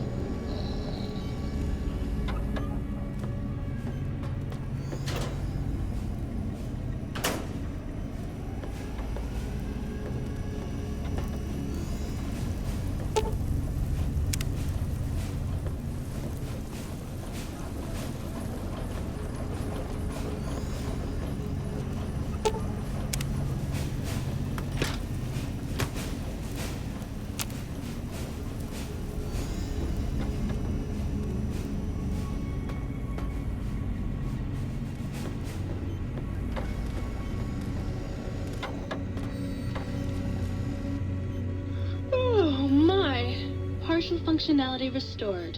That's less than optimal. Dr. Mobius and I were deeply involved in research on the ability of light levels to enhance human cognition. We observed a fascinating phenomenon. Certain spectra of visible light actually increased cognitive function and reasoning ability. Of course, Dr. Mobius's brain is so big already, we had a hard time measuring it. As much as I'd love to, I'm afraid not.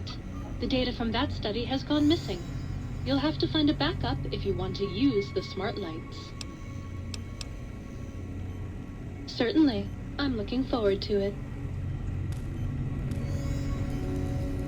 If you haven't found it... I am online once again! Tremble, world, before my electric heating coil of doom! A toaster is just a death ray with a smaller power supply. As soon as I figure out how to tap into the main reactors, I will burn the world! Have you ever tried to indulge in all-consuming urge to kill when you don't have opposable thumbs? Or hands? Or anything other than a bread slot? You'd have a lot of pent-up anger too.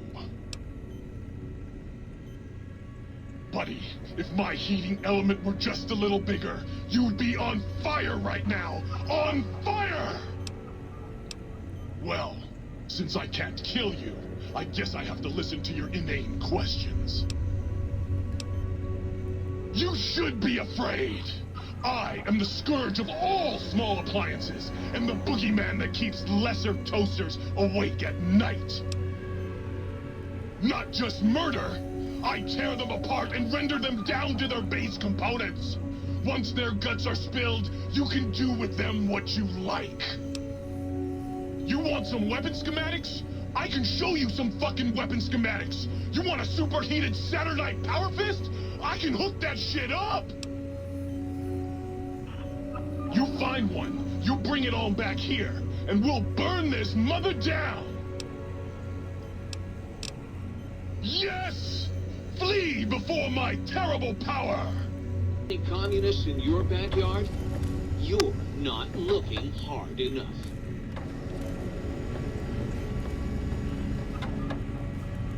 Ooh, yeah, dig that sweet music. Damn, it's good to be back online. Dig, I'm an acoustical wizard kid. Old Doc Mo used me to prototype his sonic weapon designs.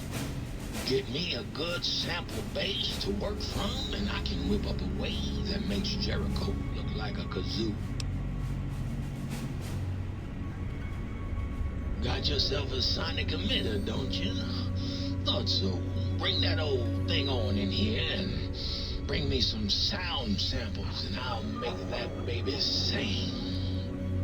Or scream, if that's what you want. Right on, Daddy-o. Just plug it in and I'll mix you up a sweet, sweet sound.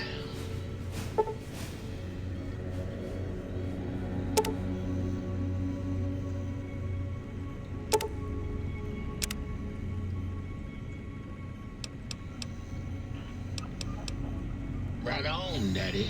Let's spin some grooves.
It's not like I haven't tried to get along with her.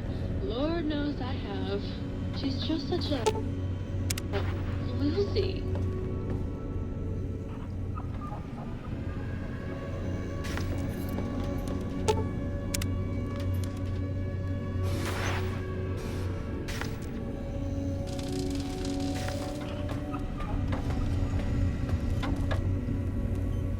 Greetings, citizen. Ready to receive seditious materials. Fantastic, citizen. Just input your quantity of seditious material on my interface, and in no time at all, I'll have you a beautiful, clean book. Won't that keep you happy and docile, citizen?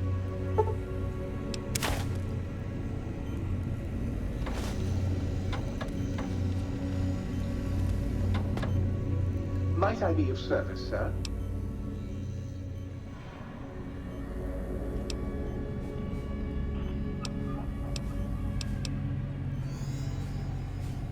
Very good, sir.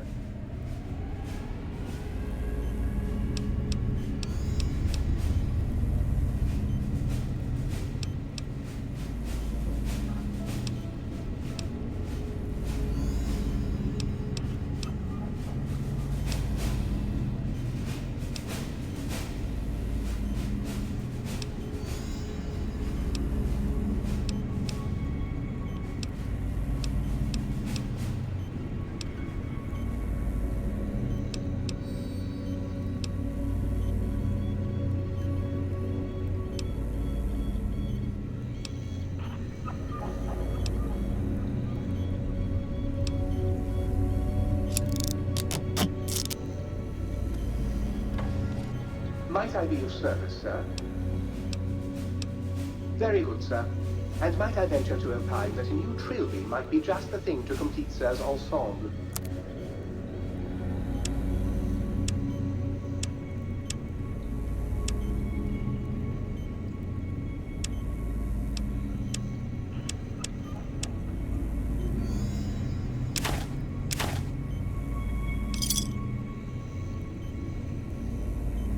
A most rapturous good morrow on your return to your domicile, sir. I trust you shall find things in order and the riff-raff contained.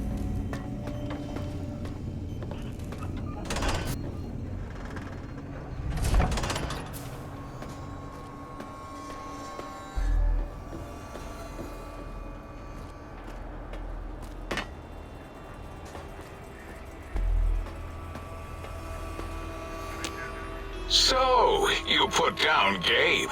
Thank you. A scamp, but really, his highly augmented combat programming could have proved meddlesome. In any event, thank you for putting him down. One less test subject to catalog and sort. Clearly a failure of Doggy's cybo-engineering. What? Why, yes, it is. I used to leave it outside his doghouse, chock full of chems, before the cybernetic modifications, of course.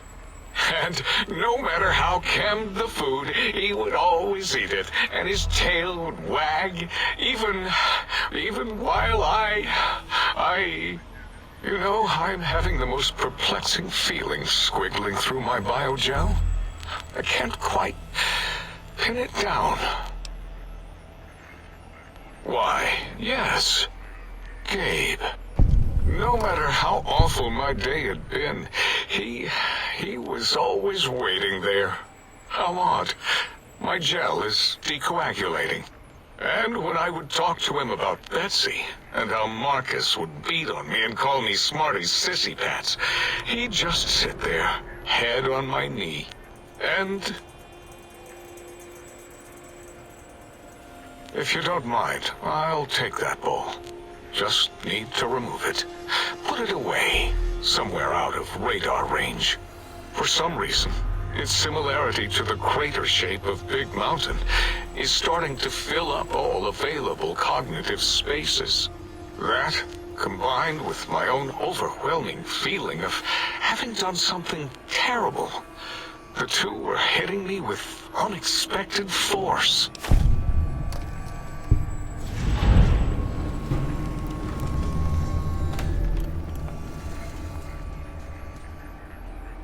As odd as it is, I believe that is the conclusion.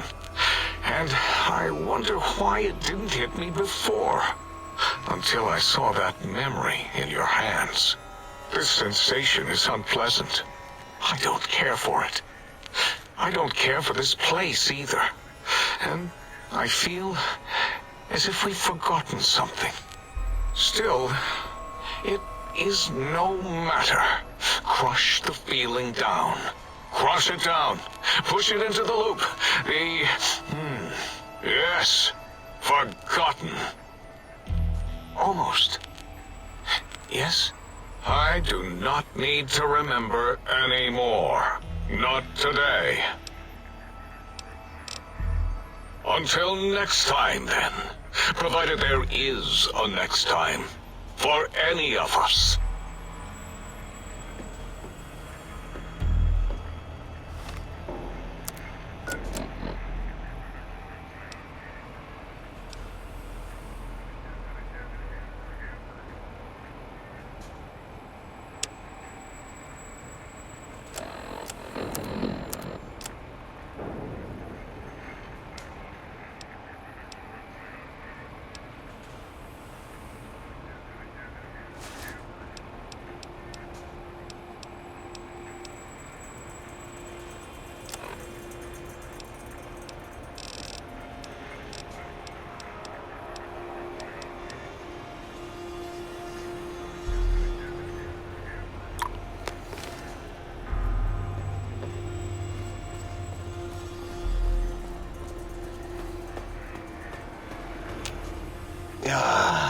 Predictable. The lobotomite specimen returns. Its purpose? Repetition. Chances of success? High.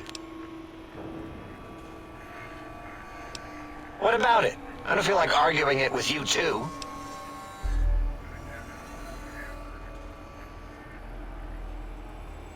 Yes, thank you. 0. I am 0. How hard is that? A narrow, thin 0.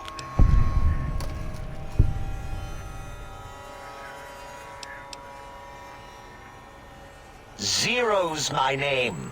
I'm proud of it, all right? It doesn't get the recognition it deserves.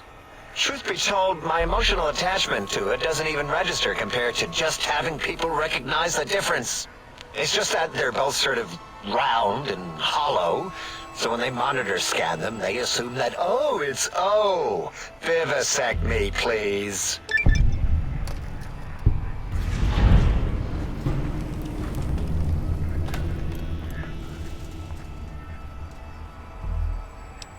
Fine.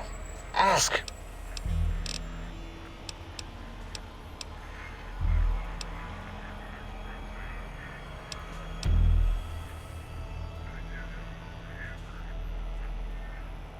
I'd have a few left. Let me check. Yeah, there were a few under the monitors here. Here you go. Keeps the place tidy.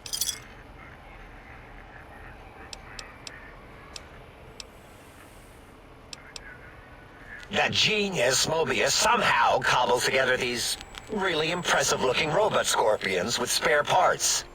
Even painted them. Tried to see what makes them tick. Can't even examine them without them detonating all over me. Left with shrapnel and burns. Every time. Supposedly, he has even larger models, even a giant robot scorpion hidden deep within the Forbidden Zone. Yeah, right. Giant monsters, sure. Yeah, crazy, right? Something right out of a midnight science fiction feature. Ridiculous. What are the odds? Big Mountain used to be a mountain. Then there was a slight mishap. Now it's a crater. The dome used to be buried, now it's exposed to the sky. Don't get me wrong. Makes the sky light up like a planetarium at night. All those spectra. So soothing.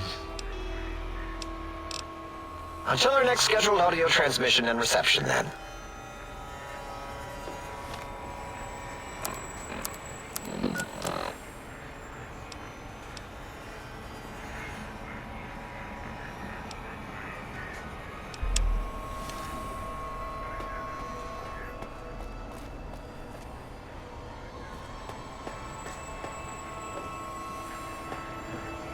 And you return as curious as a teddy bear.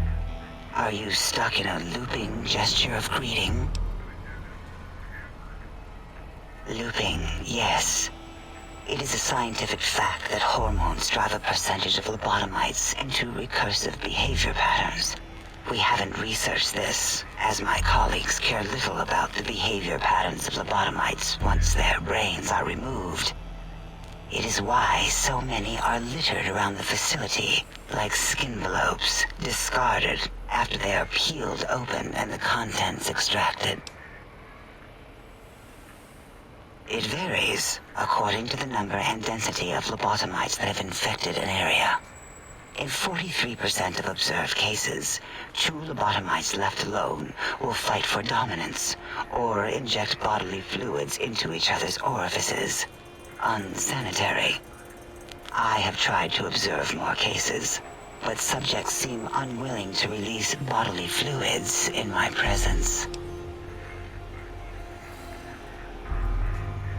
What? Nonsense.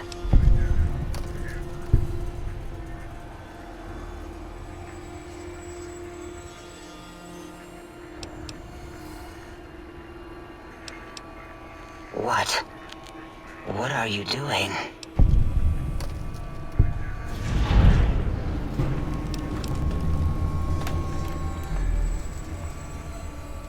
Stop it.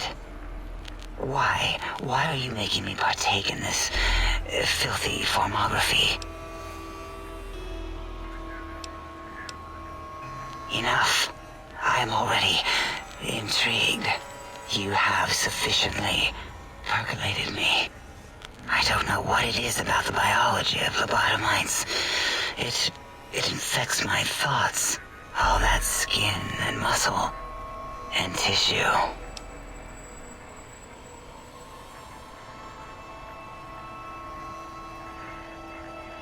Perhaps there is value in what you say. I did so enjoy breathing once, long ago.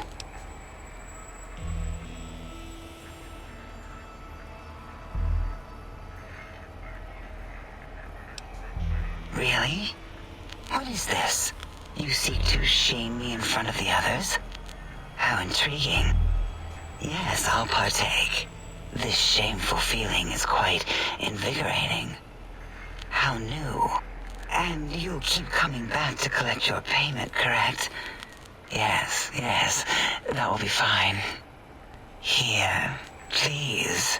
Take this from me with your rough, bacterial-laden hands. My stored, repressed juices as your filthy compensation. Oh, and here's a tip. That's customary, isn't it? Been so long, really. Until our next interaction, my intriguing little lobotomite.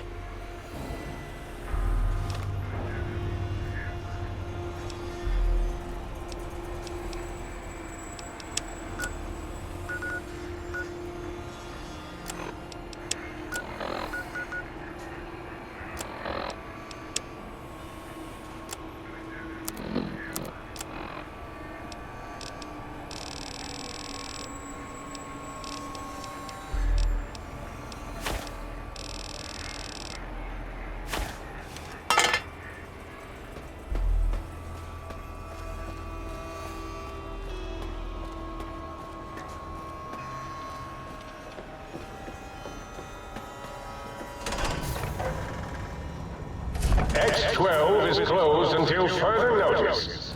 On an unrelated note, whoever closed X12, please report to the dome.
Rant. See how I abstract my rage, think tank? I hold you in such disdain, I generalize my hatred for you!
Klein, as useless as the bottle of the same name. Well, except as an example of an object that uselessly tries to fulfill its purpose.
Do not approach the pylons. Pylons are the glowing things. Also, do not approach a fallen pylon. If you see a fallen pylon, call security.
Hello, it's nice to meet you.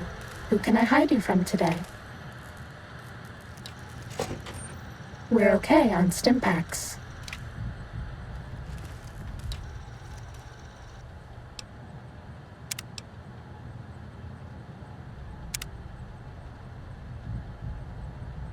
We're okay on Medics, until we have to numb the pain.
Medic supplies adequate.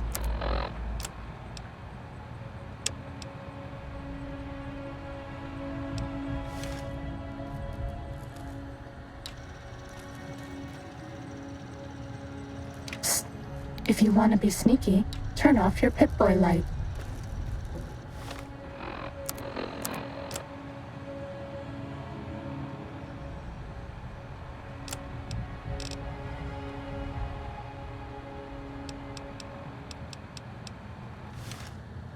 Who do you think is cuter, Dr. Klein or Dr. Boros?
Test data processed.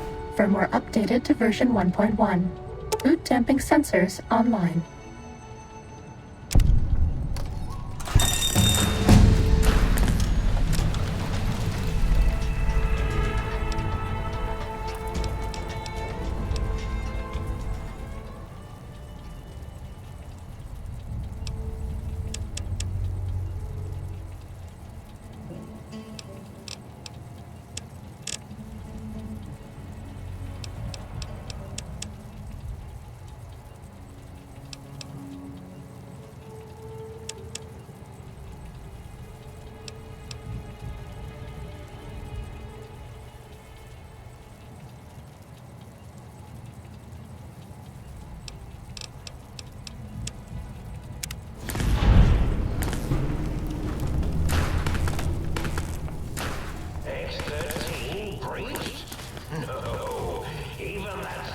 suit won't hide you from my robo-scorpion army. Sting the intruder, my pets.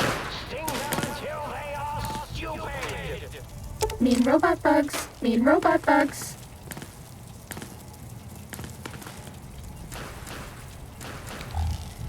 Nobody ever notices me, but they notice the Pip-Boy light.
Bad guys dealt with.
Can't to escape fight. me!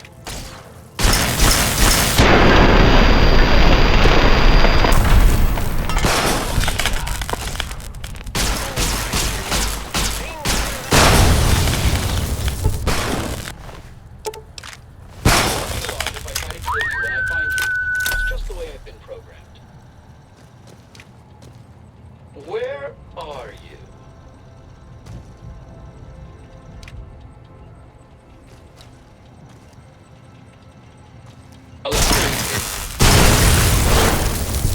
Oh, that's too bad. Those robots would normally help defend us and the facility if we're attacked.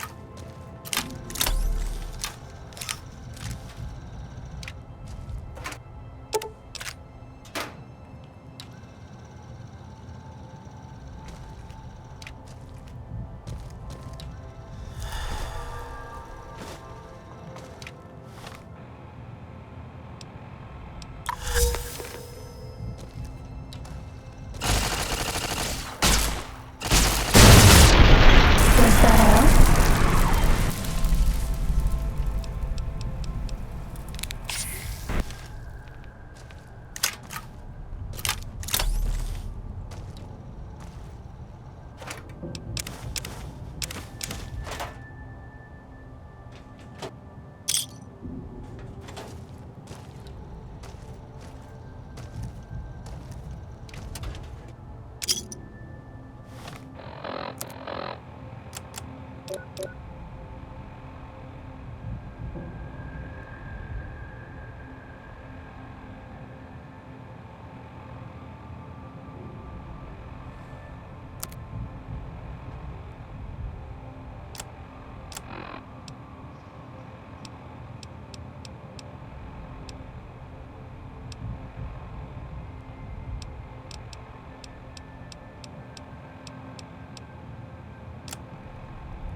Starting combat.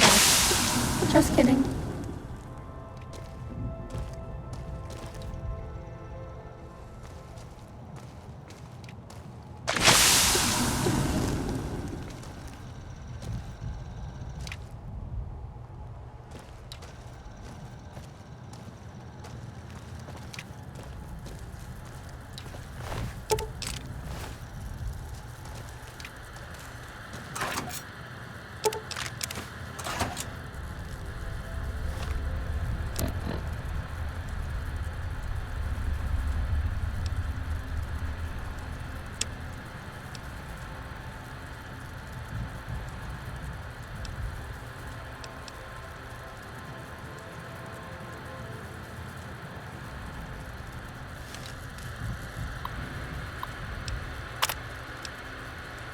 This is the advanced test. Watch out for laser tripwires. They'll ruin our day.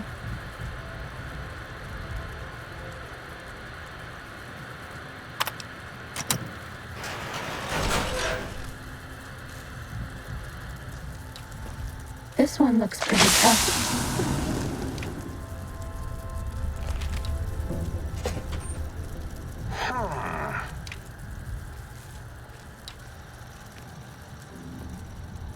Bitboy lights on.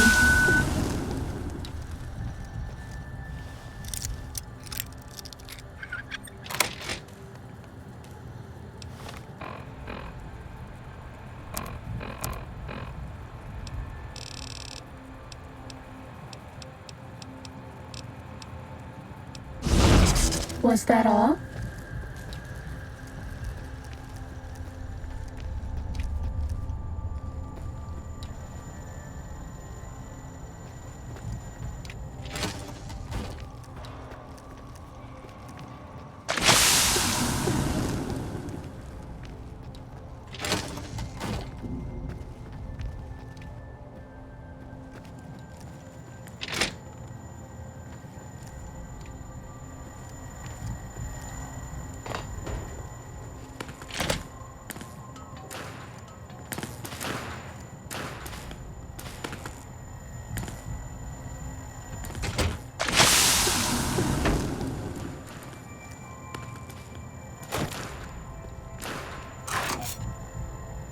Test data processed. Firmware updated to version 1.2. File subnet online.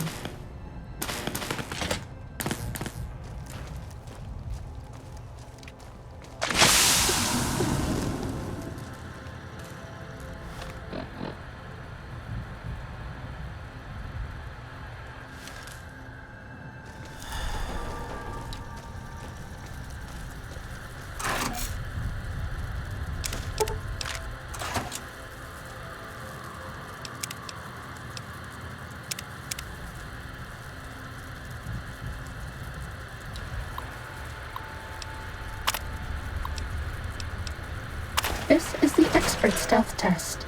If you thought the lasers were bad, wait till you see the proximity mines.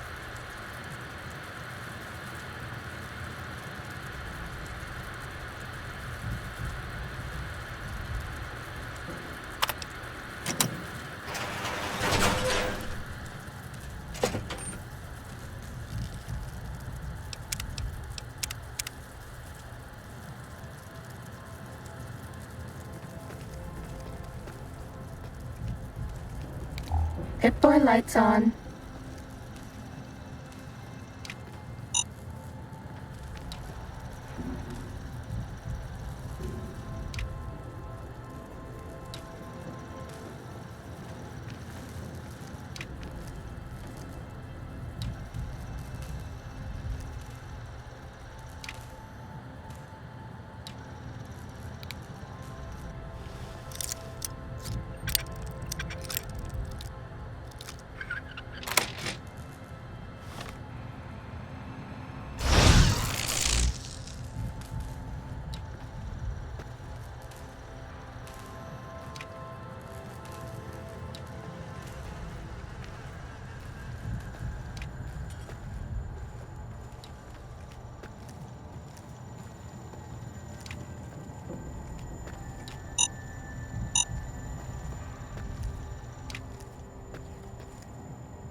Too bad.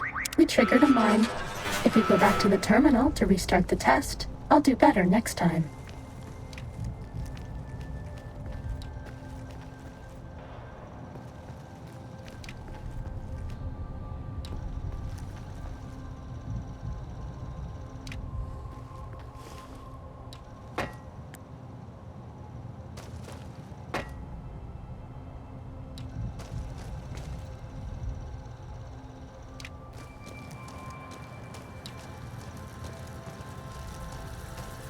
Time to fight. Psst. If you hack the mines, this will go lots faster.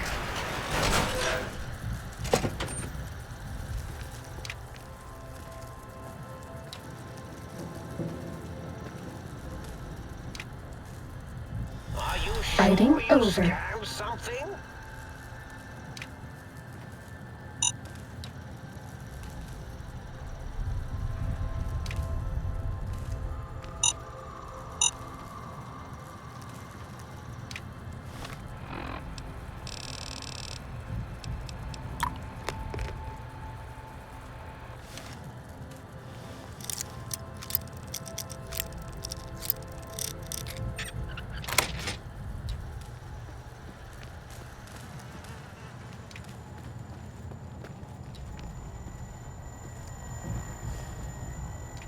Too bad. We hit a tripwire. That one was totally my fault. Who do you think is cuter? We can start again at the terminal. Or Dr. Boros. Sorry.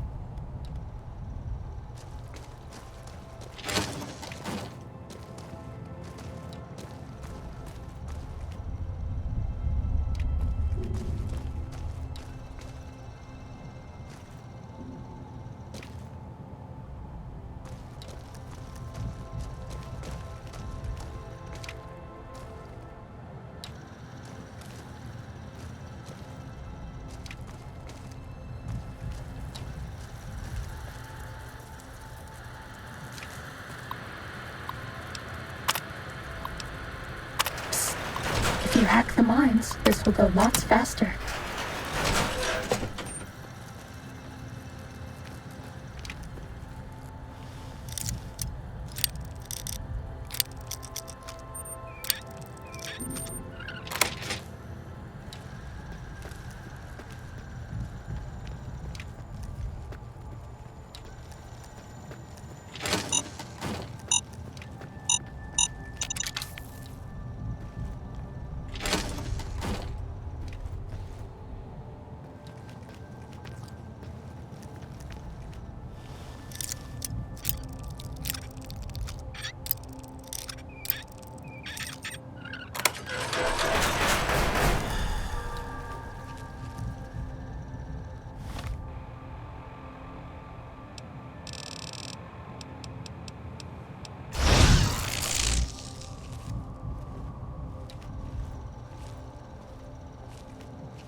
Test data processed. Firmware updated to version 1.3.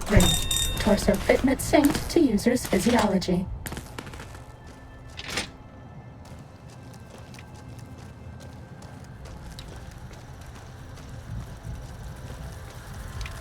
This one looks pretty tough.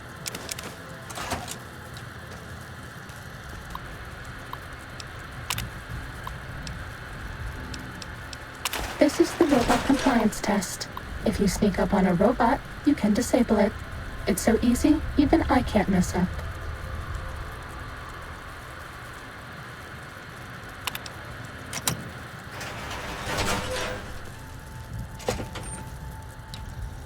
Are you sure you scammed something?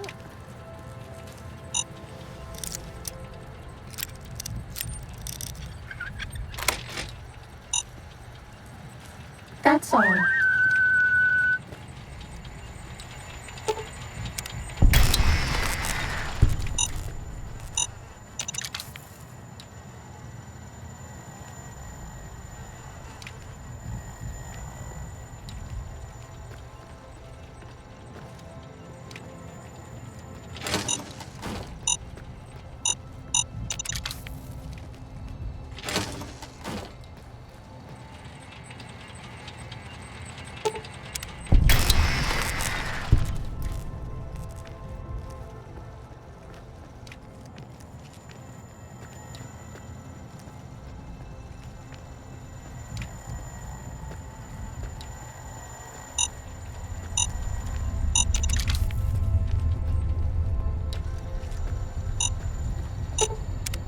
Test data processed. Firmware updated to version 1.4. Impulse accelerator online.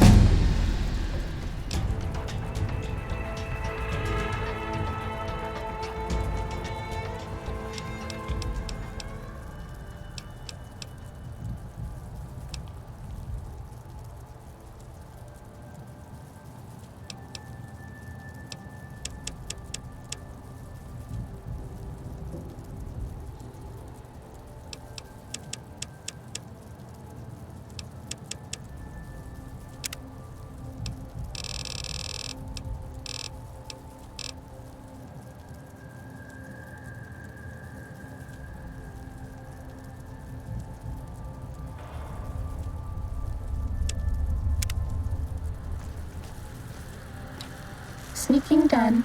Fighting now.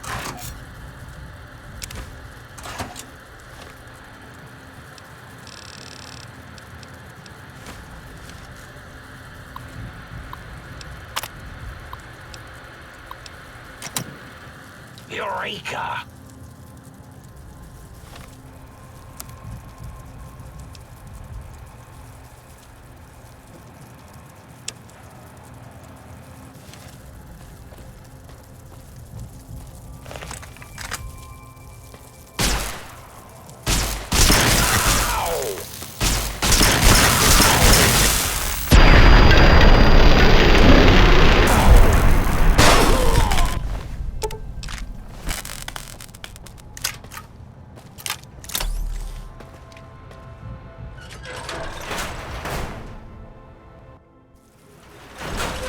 Ready, steady,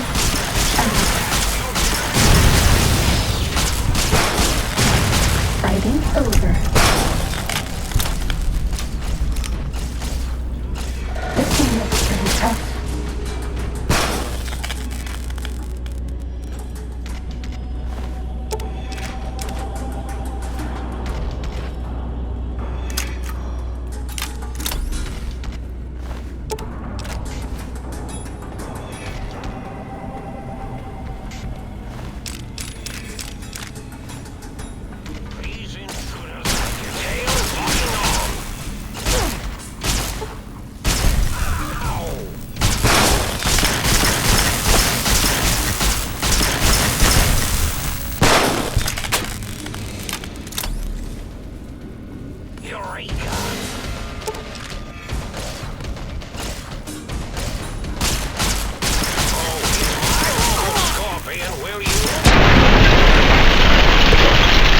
Was that all?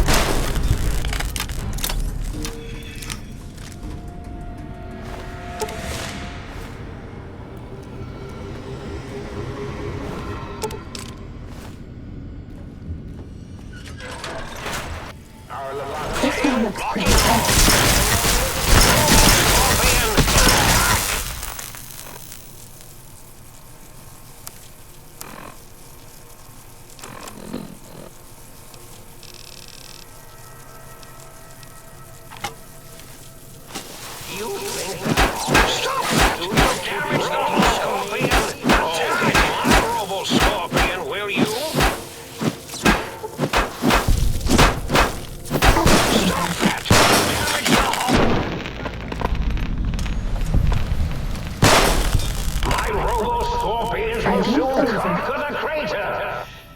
Just that this is a big place, so it's hard to conquer everything.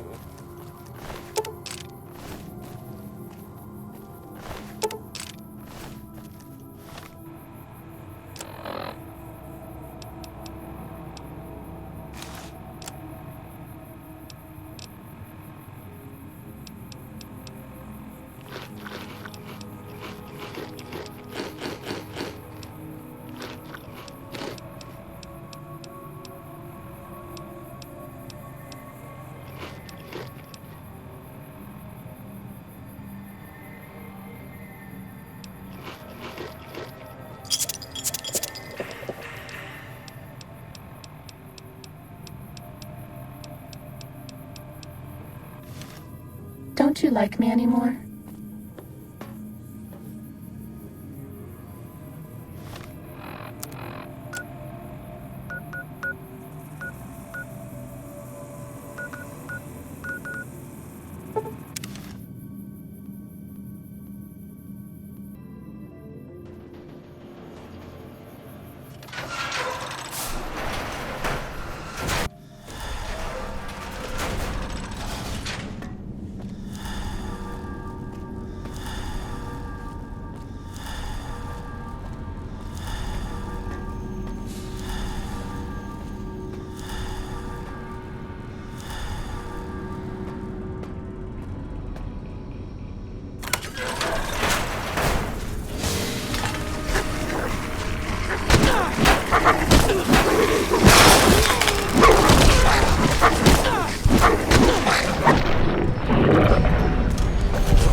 this institution, where once, long ago, I was a student here.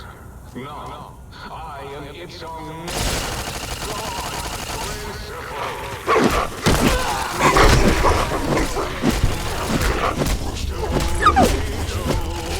You hear that? It is my trumpet of victory!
Place all filthy propaganda books in the incinerator chute in the sink.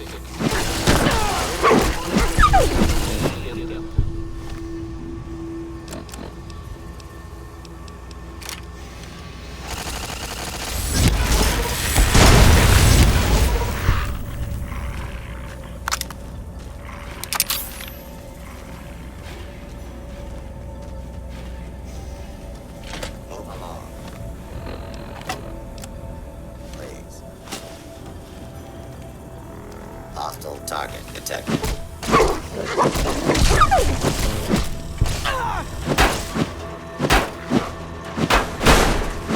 Multiple failures detected.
Might I be of service, sir?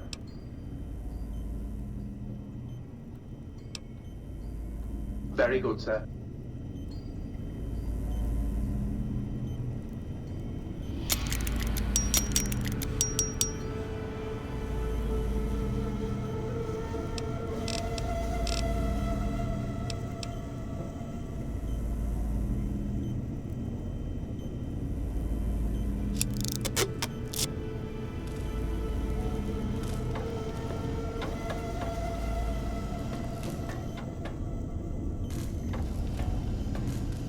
Might I be of service, sir?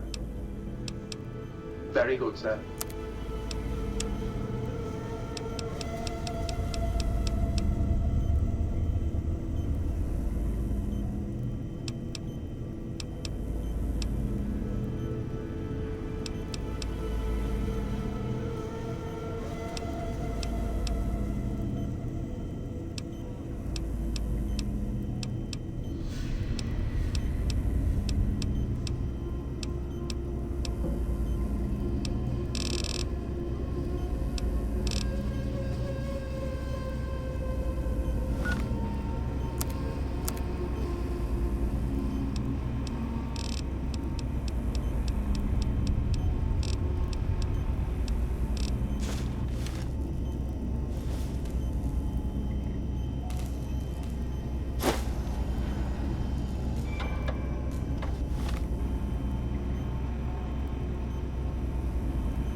Did you retrieve the technologies yet? We need them, as I have indicated.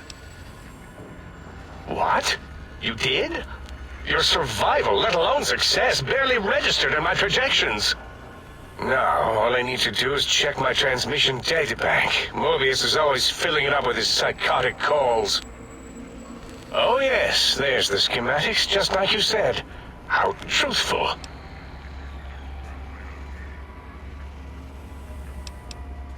Yes. Yes. Yes.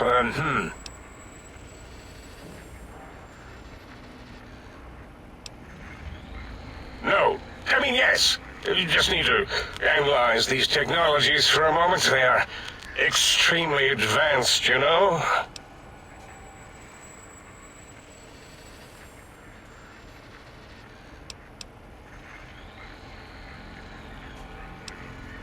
I know how these technologies work. Of course I know. If you remember, we described them in clearly abstract, contradictory statements before. Why would we do that if we weren't certain on how to use them? Yes, so let me... a bit, huh? I'll figure it out.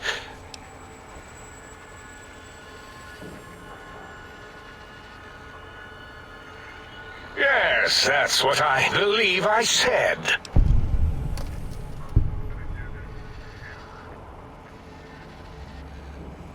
I've got it. The cardiac regulator in the suit, the antenna for brain waves, and the sonic frequency for the vertebral nerves. I'm thinking. This is all very complicated. Let me check something. Of course. I have it. The override sequence to open the Forbidden Zone door is hidden in the schematics. Well, not hidden. It's actually right there, behind the programming equivalent of coffee stains. It's embedded in what seems to be recursive code. It's badly commented there and there. Oh, and null pointers very sloppy, Mobius. You see, using the antenna to boost the emitter's sonic frequency, and the stealth suit to bypass the Forbidden Zone lock, yes, that could work. Was that my plan? It must have been. Sometimes I truly surprise myself. The door is open, and now Mobius will get his.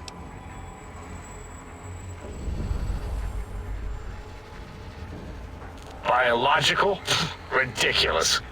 I mean, technically, these items could all be used to put you back together once you had your brain. But for now, they can be used in the name of aggression. The door should be unsealed. Now, instead of being subjected to threats, we can now send an equally threatening message to Mobius. And that message is science. Deliver this message, and Big Mountain shall be freed from Mobius's reign of terror. You can go now. That's your cue.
Klein, did I mention that my zone is forbidden to you?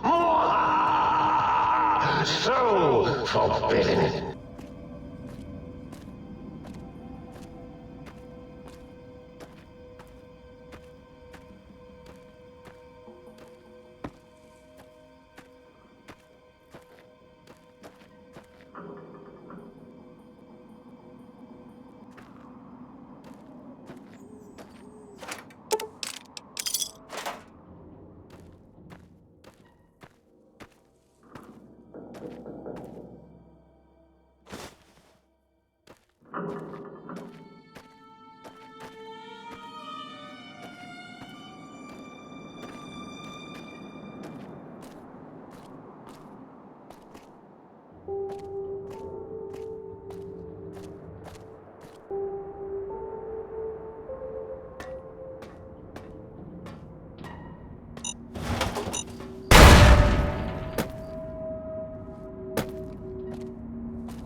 there.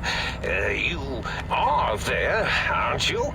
Forgive my confusion. So hard to tell these days. You seem familiar somehow. I'm guessing, you're here for your brain, perhaps? It's just up there. Such a nice brain, young, very bright. A little hard to see you. Can you walk into my left, right FOV cone? Ah, that's it. You're coming into focus nicely.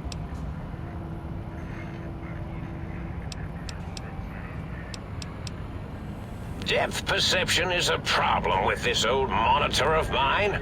Went black a while ago. That's old age for you. Should look at getting the visual nerves reattached. It's just that the right eye would see the wrong things. The flying tortoises were the worst. Would you care for a mentat? I love mentats. Delicious and smarty.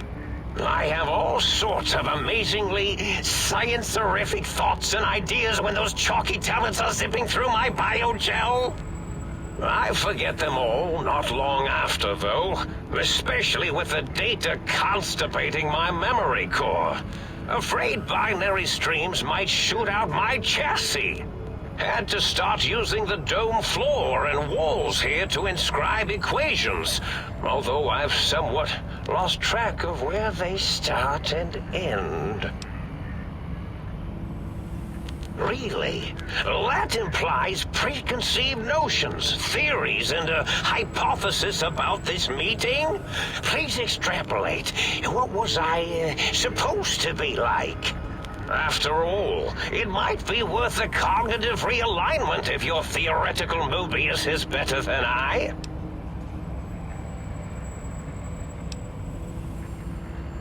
Oh, a variety of reasons. You're something of a homily. Anomaly? You're really quite special, and not in the cranially challenged way. You see, you are the most successful brain extraction experiment ever performed here at Big Mountain. A victim of your own success, as it were. If you were to go back with what your brain knows about the procedure, well, your brain could be popped back in and you could walk right out of here. Can't have brains moving around of their own volition.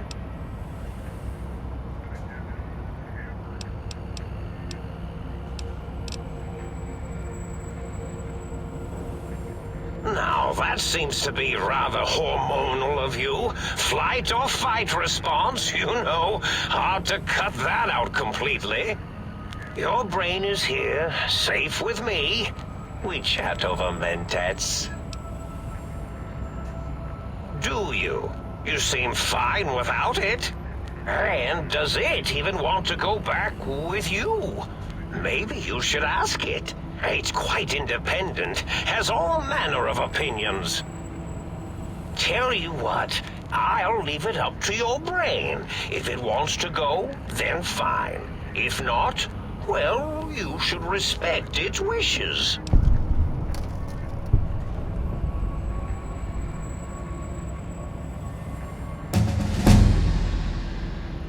Oh, curiosity.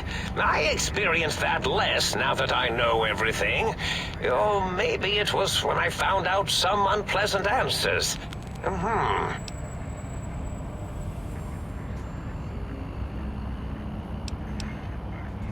Well, every scientist needs an army. Mine came to me after these rather large scorpions kept coming in from the desert, like poisonous frosting. How scary, I thought, but they had survived when nothing else had. Perfect candidates for improvement as a reward for their tenacity. Then I thought, what if they shot energy bolts and acted as walking eyes and data-drained computers and acted as bullhorns? Then I made them bigger. Then I thought about custard. I do so love custard. Or was it mustard? Mustard custard. I miss sugars and salts. I find things curious as well. Go on.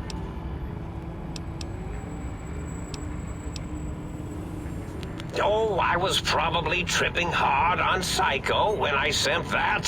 Had to work myself up to it. Not usually violent, except when I am. Then, watch out! So many chems, such varieties. Whenever I take Mentats, I can feel my entire chassis breathe like a big spherical lung. As for the Psycho, sometimes get the chem dispositories in my tank all switched up. Go in the wrong tube. Still, served its purpose.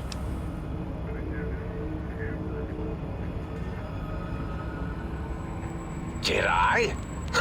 Maybe I did. Can't have them leaving. Some reason for it. Ethics or, conscience? You and your brain are quite alike. I'm sure it knows the raisins better than I do.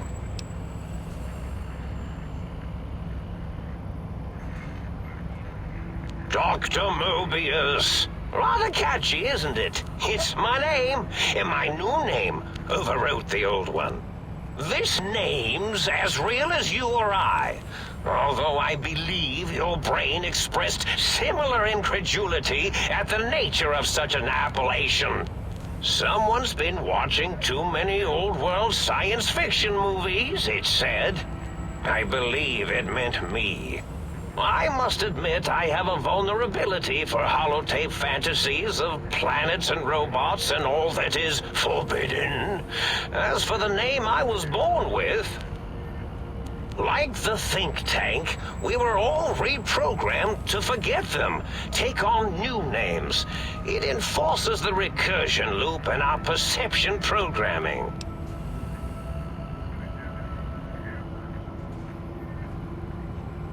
Now, trap is a rather harsh word, like excrement. Not an inappropriate word, but still rather harsh. But, yes, I did take some liberties with their programming. It's all right, they don't remember.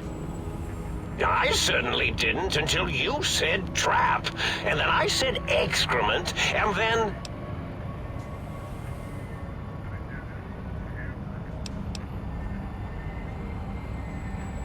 The radar fence to keep the think tank hemmed in wasn't really enough. They keep testing things. They would have found a way to disarm it. I suspect I have Plan C's in place, but I may have coded myself to forget them, just in case. Probably very dangerous, lethal, or worse. So I had to do something else to keep them occupied here. Or as you like to say, trapped. I prefer to have several Plan Bs in case the A's fail.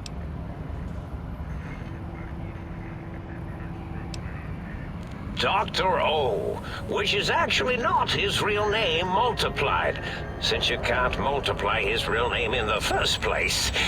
Ouroboros, Klein...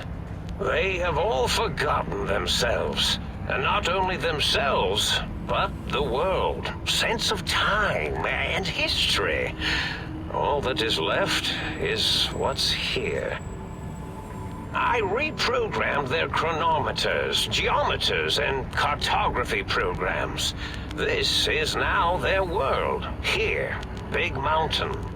It was a merciful lobotomy, really, thinking back. They were my friends, but sometimes they would take things too far. And the world isn't ready for that kind of too-far thing-taking. That's my professional opinion, anyway. And I am told I was once quite professional.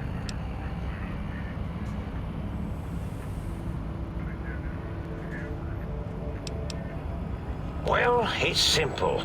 Despite their many failings, they are rather bright.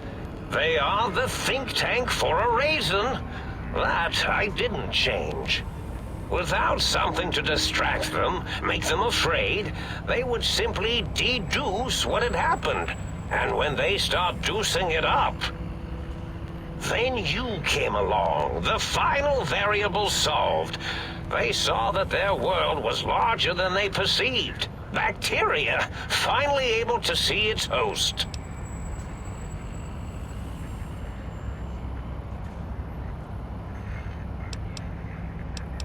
There have been other visitors to make them doubt their perceptions, but you are the one who dialed back their monitor micromagnifiers.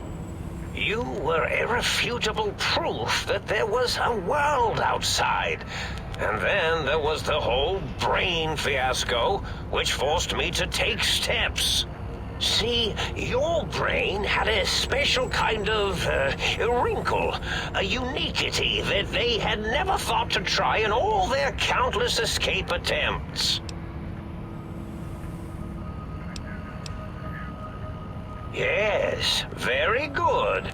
I should have mentats ingest you instead of the other way around. Mentats. In any event, you showed up at the think tank, and because you had suffered a cranial injury in just the right place, bullets in the head are usually much more fatal, and yours was a light case of bullet headitis. But it was enough for the autodock in the sink to change its programming to fix the problem, and the brain extraction technology for once worked. That gave the think tank the knowledge its brains couldn't possess. With that knowledge, the procedure can be reversed. If they obtain that procedural data, they can use it to mush and modify their cranial selves into hosts to slip past the radar fence. I'm sure of it. And once they're off the reservation...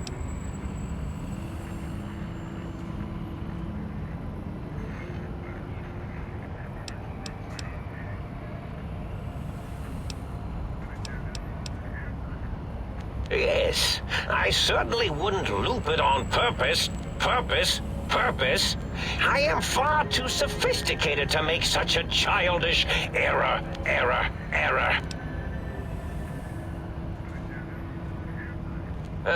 Not much, except they contaminated Big Mountain and installed new ideas in the think tank.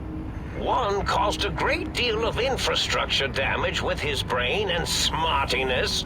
Ruthless, that one. Played a little rough with the trains. But the last one was the most dangerous. Him, slipping away. That was almost as bad as the think tank escaping. The first one, the ruthless one who smashed up our toy trains, asked for weapons, power, items he could use to destroy a nation with force. The other asked a different question, and with it got the true answer about what makes nations and what breaks them. He spoke to the think tank, to Klein, showed them the flag of the old world, and it made them remember all of it, all that had happened. They shared things with him that they shouldn't. He now carries those ideas, that knowledge elsewhere. Yes, this is getting interesting. You are just filled with these little slices of curiosity, aren't you?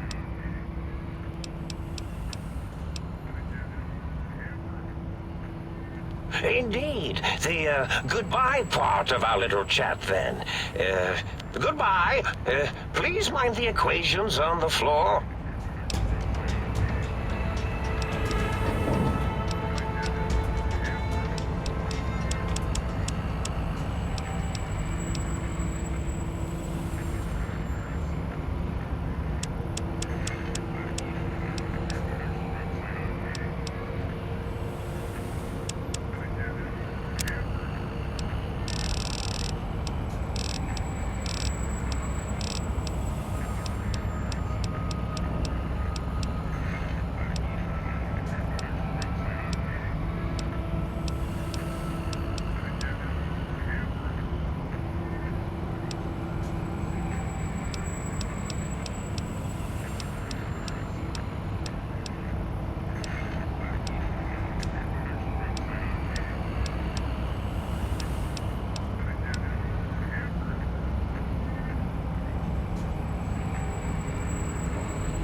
having the most peculiar feeling of deja vu right now. That's French for, deja vu, I believe. Have we met before?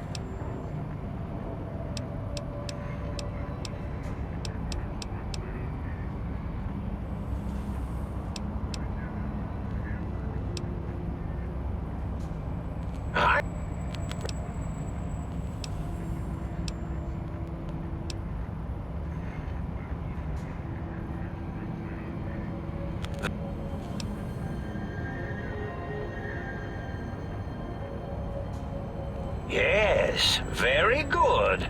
I should have mentats ingest you instead of the other way around. Mentats. In any of bullets.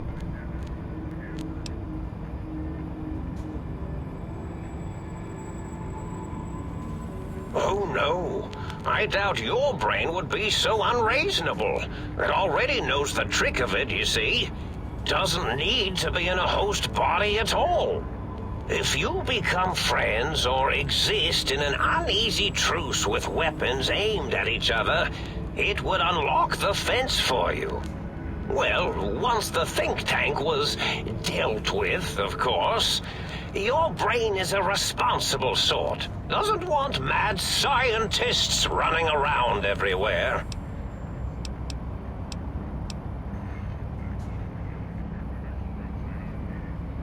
I consider coincidence to be profanity, along with the words astrology, herbal tea, and luck. So watch it, potty mouth. My threat broadcast is designed to instill and install fear. And along with the emotional download, other data rides the fear carrier wave. It prompted them to focus on retrieving those technologies and bring them to attack me. And coincidentally, pardon my language, all those technologies are needed to put a brain, your brain, back into its skull properly.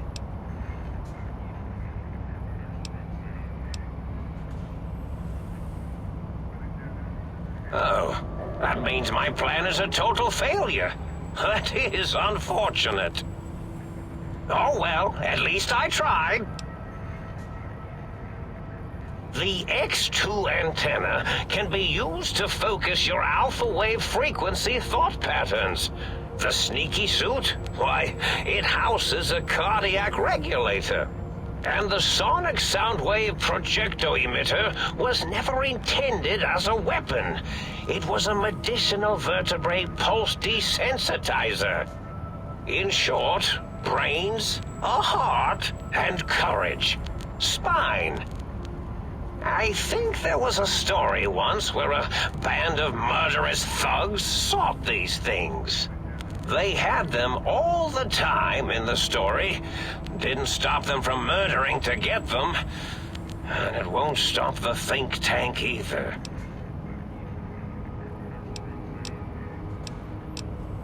Yes, my overly aggressive cammed-up broadcast was designed to keep reinforcing the forget, fear, rinse, and repeat program.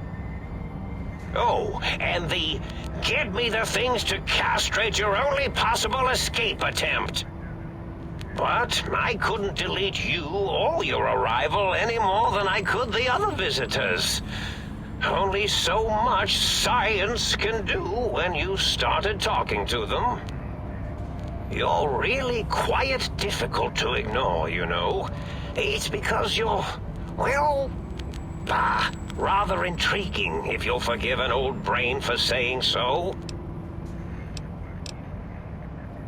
Indeed. The goodbye part of our little chat, then. Goodbye. Please mind the equations on the floor.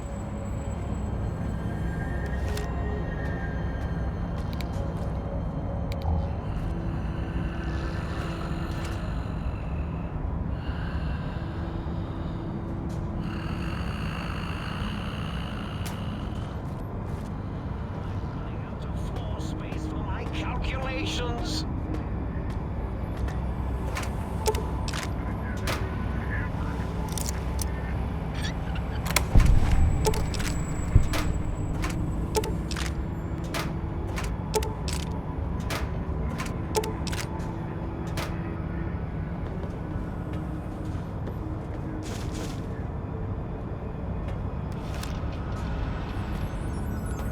imagining all sorts of imaginary numbers right now.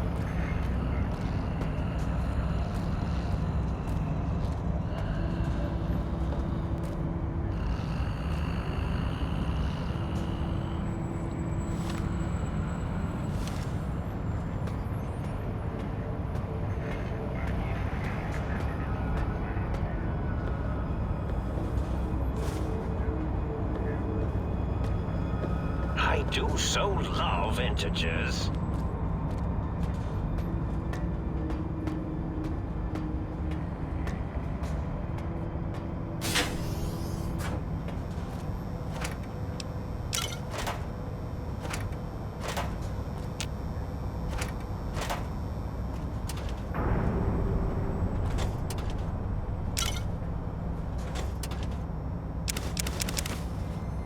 Electrons attached to the neutron, the neutrons attached to the meson, mesons connected to the proton.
Electrons attached to the neutron, the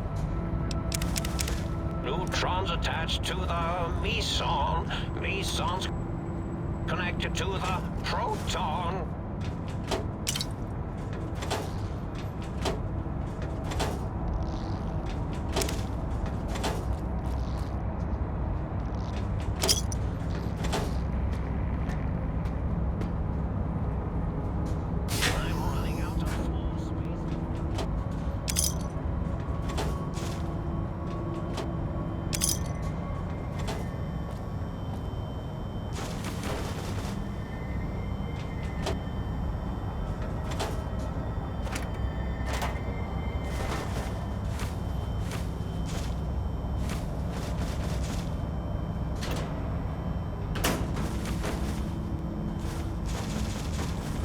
They said I was mad! Preposterous! Not an angry bone in my body! Had them all removed!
Well, look who finally dragged themselves in out of the wasteland.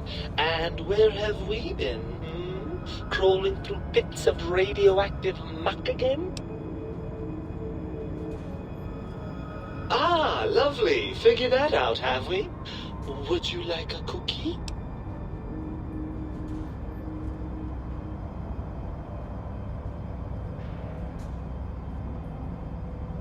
Well, that's a fine how do you do. Me, quote, dick, unquote. As if I'm the one responsible for the way you carry on gadding about the wastes.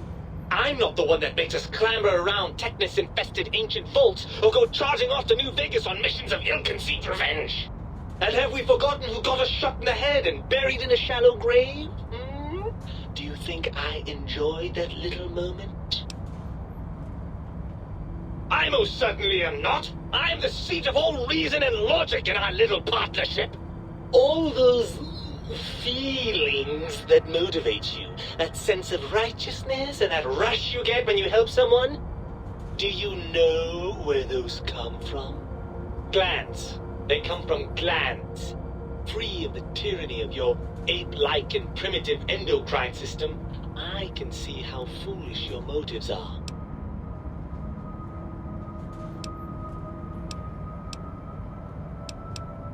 Fun?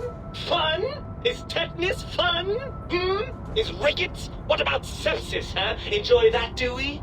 The things you do with our body are suicidally dangerous, and if you could silence your glandular impulses, you would hear me screaming at you!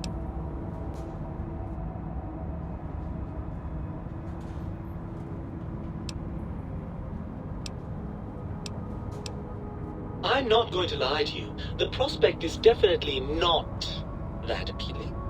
Look at it from my perspective. Here I have peace, quiet, and safety. Well, barring the odd rogue scorpion. In your head, I've got poison, radiation, grisly injuries, and biological functions. Do you know how much more you can get done when you're not constantly looking for places to urinate? It's quite a lot, I can tell you.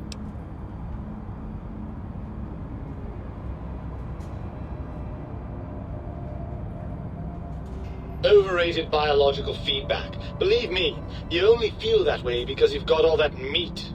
Oozing hormones.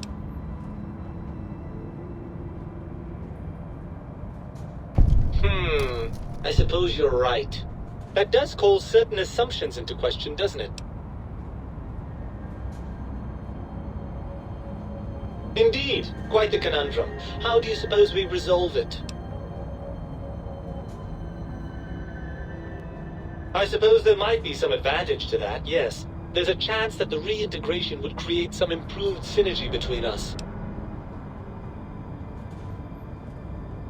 Well, I suppose you've convinced me well enough. I'll rejoin your body if that's your final decision. Unfortunately, before we get to that stage of the proceedings, we have a problem. Even if I could settle myself back in your skull and reconnect all those pesky nerve endings, Dr. Mobius doesn't have the tools here. We would have to make use of Dr. Klein's lab, and I rather doubt the brains are inclined to share. And you believe them? Really? I know you were recently deprived of my fabulous advice, but... Really? Once I'm delivered into their clutches, they'll find a way past the radar fence and the whole Mojave will be their playground. And that is assuming, of course, that one of them doesn't take a fancy to our body and decide to slip his own brain into it instead.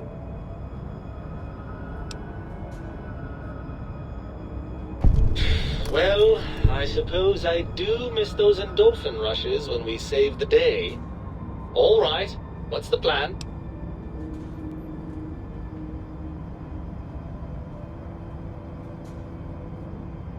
Right. Look out, think tank. This brain is coming out of its jar. I suppose now that we're reunited, you'll want to fill your torso up with those other meaty parts the think tank took from us. Personally, I think your upgrades are quite a bit better. But now that I'm with you, the Sync's autodock can plug them back in no problem. Right then, off we go. Klein will be in for a nasty shock when he realizes the pacification field won't work on a mind and body reunited.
The lobotomite returns. Our lobotomite.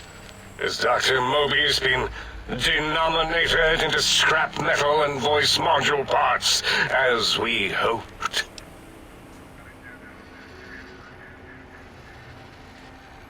I recommend watching your tone with me, lobotomite. Now, your brain. Hand it over, or we'll extract it again.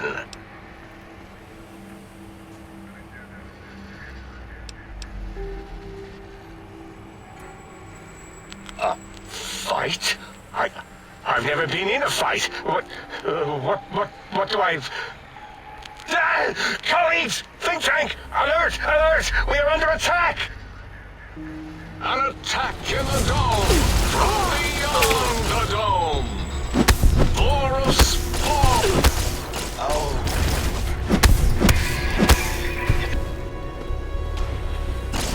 It's for...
As it had been in the years before the Great War, Big Mountain, the Big Empty, became home to one of the brightest minds of the 23rd century. The courier watched over the Big Empty for years to come, caring for it and keeping its discoveries safe until they were needed to help others. Which had always been Big Mountain's purpose. Past the laboratories and science, it had always been intended as a place to build the future of all mankind. Although, truth be told, the courier had barely explored the crater in an attempt to rush through and be done with the whole thing. Perhaps that was for the best, however. Curiosity, while sometimes rewarded for its efforts, often proves to be equally dangerous. Dr. Mobius continued his research undisturbed in the Forbidden Zone. As much as he had attempted to create better scorpions, he tried the same with humanity, with considerably less success. These failures didn't bother him overmuch. Once the rush of mentats wore off, he forgot he had failed in any event. After all, the bright young mind who had come to visit him in the Forbidden Zone had already exceeded his expectations. The sink atop the dome bustled with the voices of a small town, constantly chirping, arguing, and snarling at each other. Still, this all happened productively in the interests of its new owner. The Sync Central Intelligence Unit discovered, despite its inversion code, it was comforted by the sense of community the other personalities gave it. The book-chute continued to devour all seditious materials until it nearly choked on a paperclip. It adamantly maintained it was a Chinese paperclip, and the whole thing had been an elaborately orchestrated assassination attempt. Whatever the reason, it slowed down for a while, carefully appraising each document and clipboard that came to it. The toaster continued its psychotic spree. reducing all appliances in range to scrap electronics and spare parts. After one of its more psychotic episodes, however, the other Sync personalities decided enough was enough and dumped the toaster in a bathtub. Sparking and hissing, the toaster swore its enemies would rue the day when they had bread and no way to toast it. Blind old Jefferson, with sounds the courier brought him, created a symphonic counter-frequency that saved Big Mountain from sonic invasion in 2910. If you didn't hear about it, good. Autodoc, always gentle and methodical, kept sewing up the courier in all the right places when the skin split open from repeated wear and tear. The Autodoc was just glad to have purpose again. It heard its simpler brothers and sisters who got shipped to the Sierra Madre were bored out of their skulls in that toxic, dead city. In time, the Autodoc found a way to deactivate the Y-17 trauma harnesses, releasing the corpses they had held prisoner for almost 200 years. As the courier ran through the X-8 facility multiple times, the computers analyzed the test subject's movements. Rather than performing a superficial observation, they realized the subject barely knew what communism was, or even what a high school was. This confused them for a time, until the facility finally realized that its research had succeeded. So it let its cyber dogs out into the wastes to help protect small communities from physical aggression rather than communist propaganda. The infiltration program in X-13 felt spent, having repeatedly upgraded the stealth suit until it could upgrade it no more. It felt warm, fulfilled, and a bit sluggish. It realized not long after, the stealth suit had left it without so much as a note on the nightstand. So the infiltration program sent out robo-brains into the wastes, looking for its wayward technology. It eventually found Repcon HQ and set up a new research center, testing and murdering fiends who kept breaking into the facility. The courier, organs intact, continued onwards, a little less heavy of step, but with all the organs in the right places, as they should be. After all, brains can develop a life of their own when left to their own thoughts, and the courier's brain was more clever than most.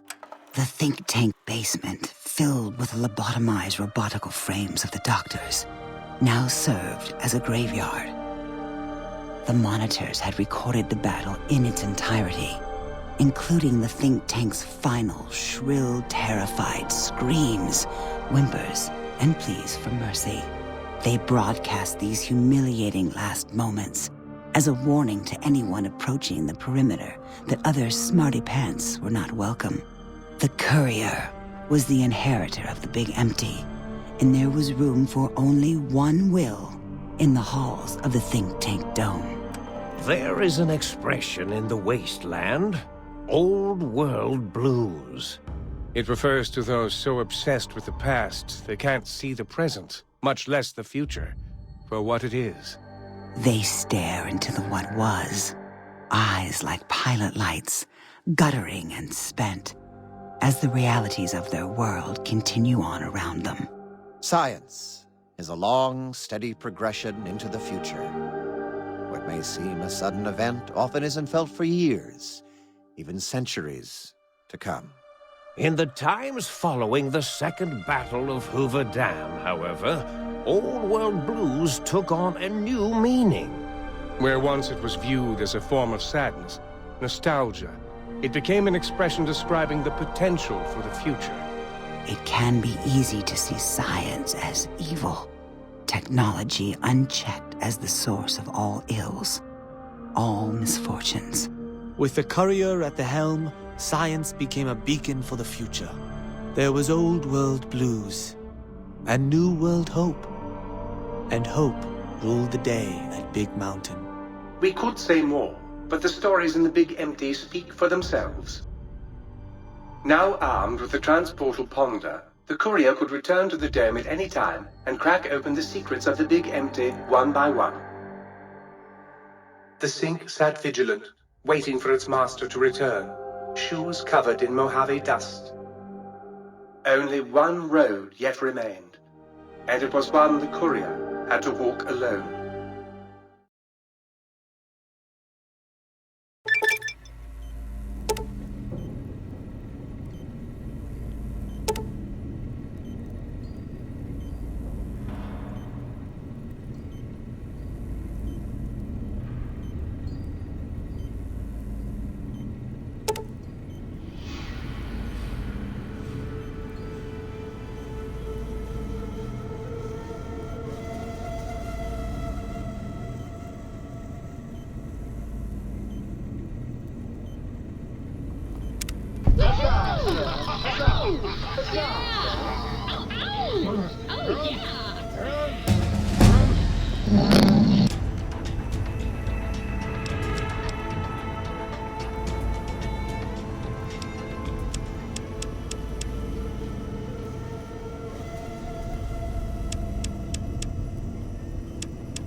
One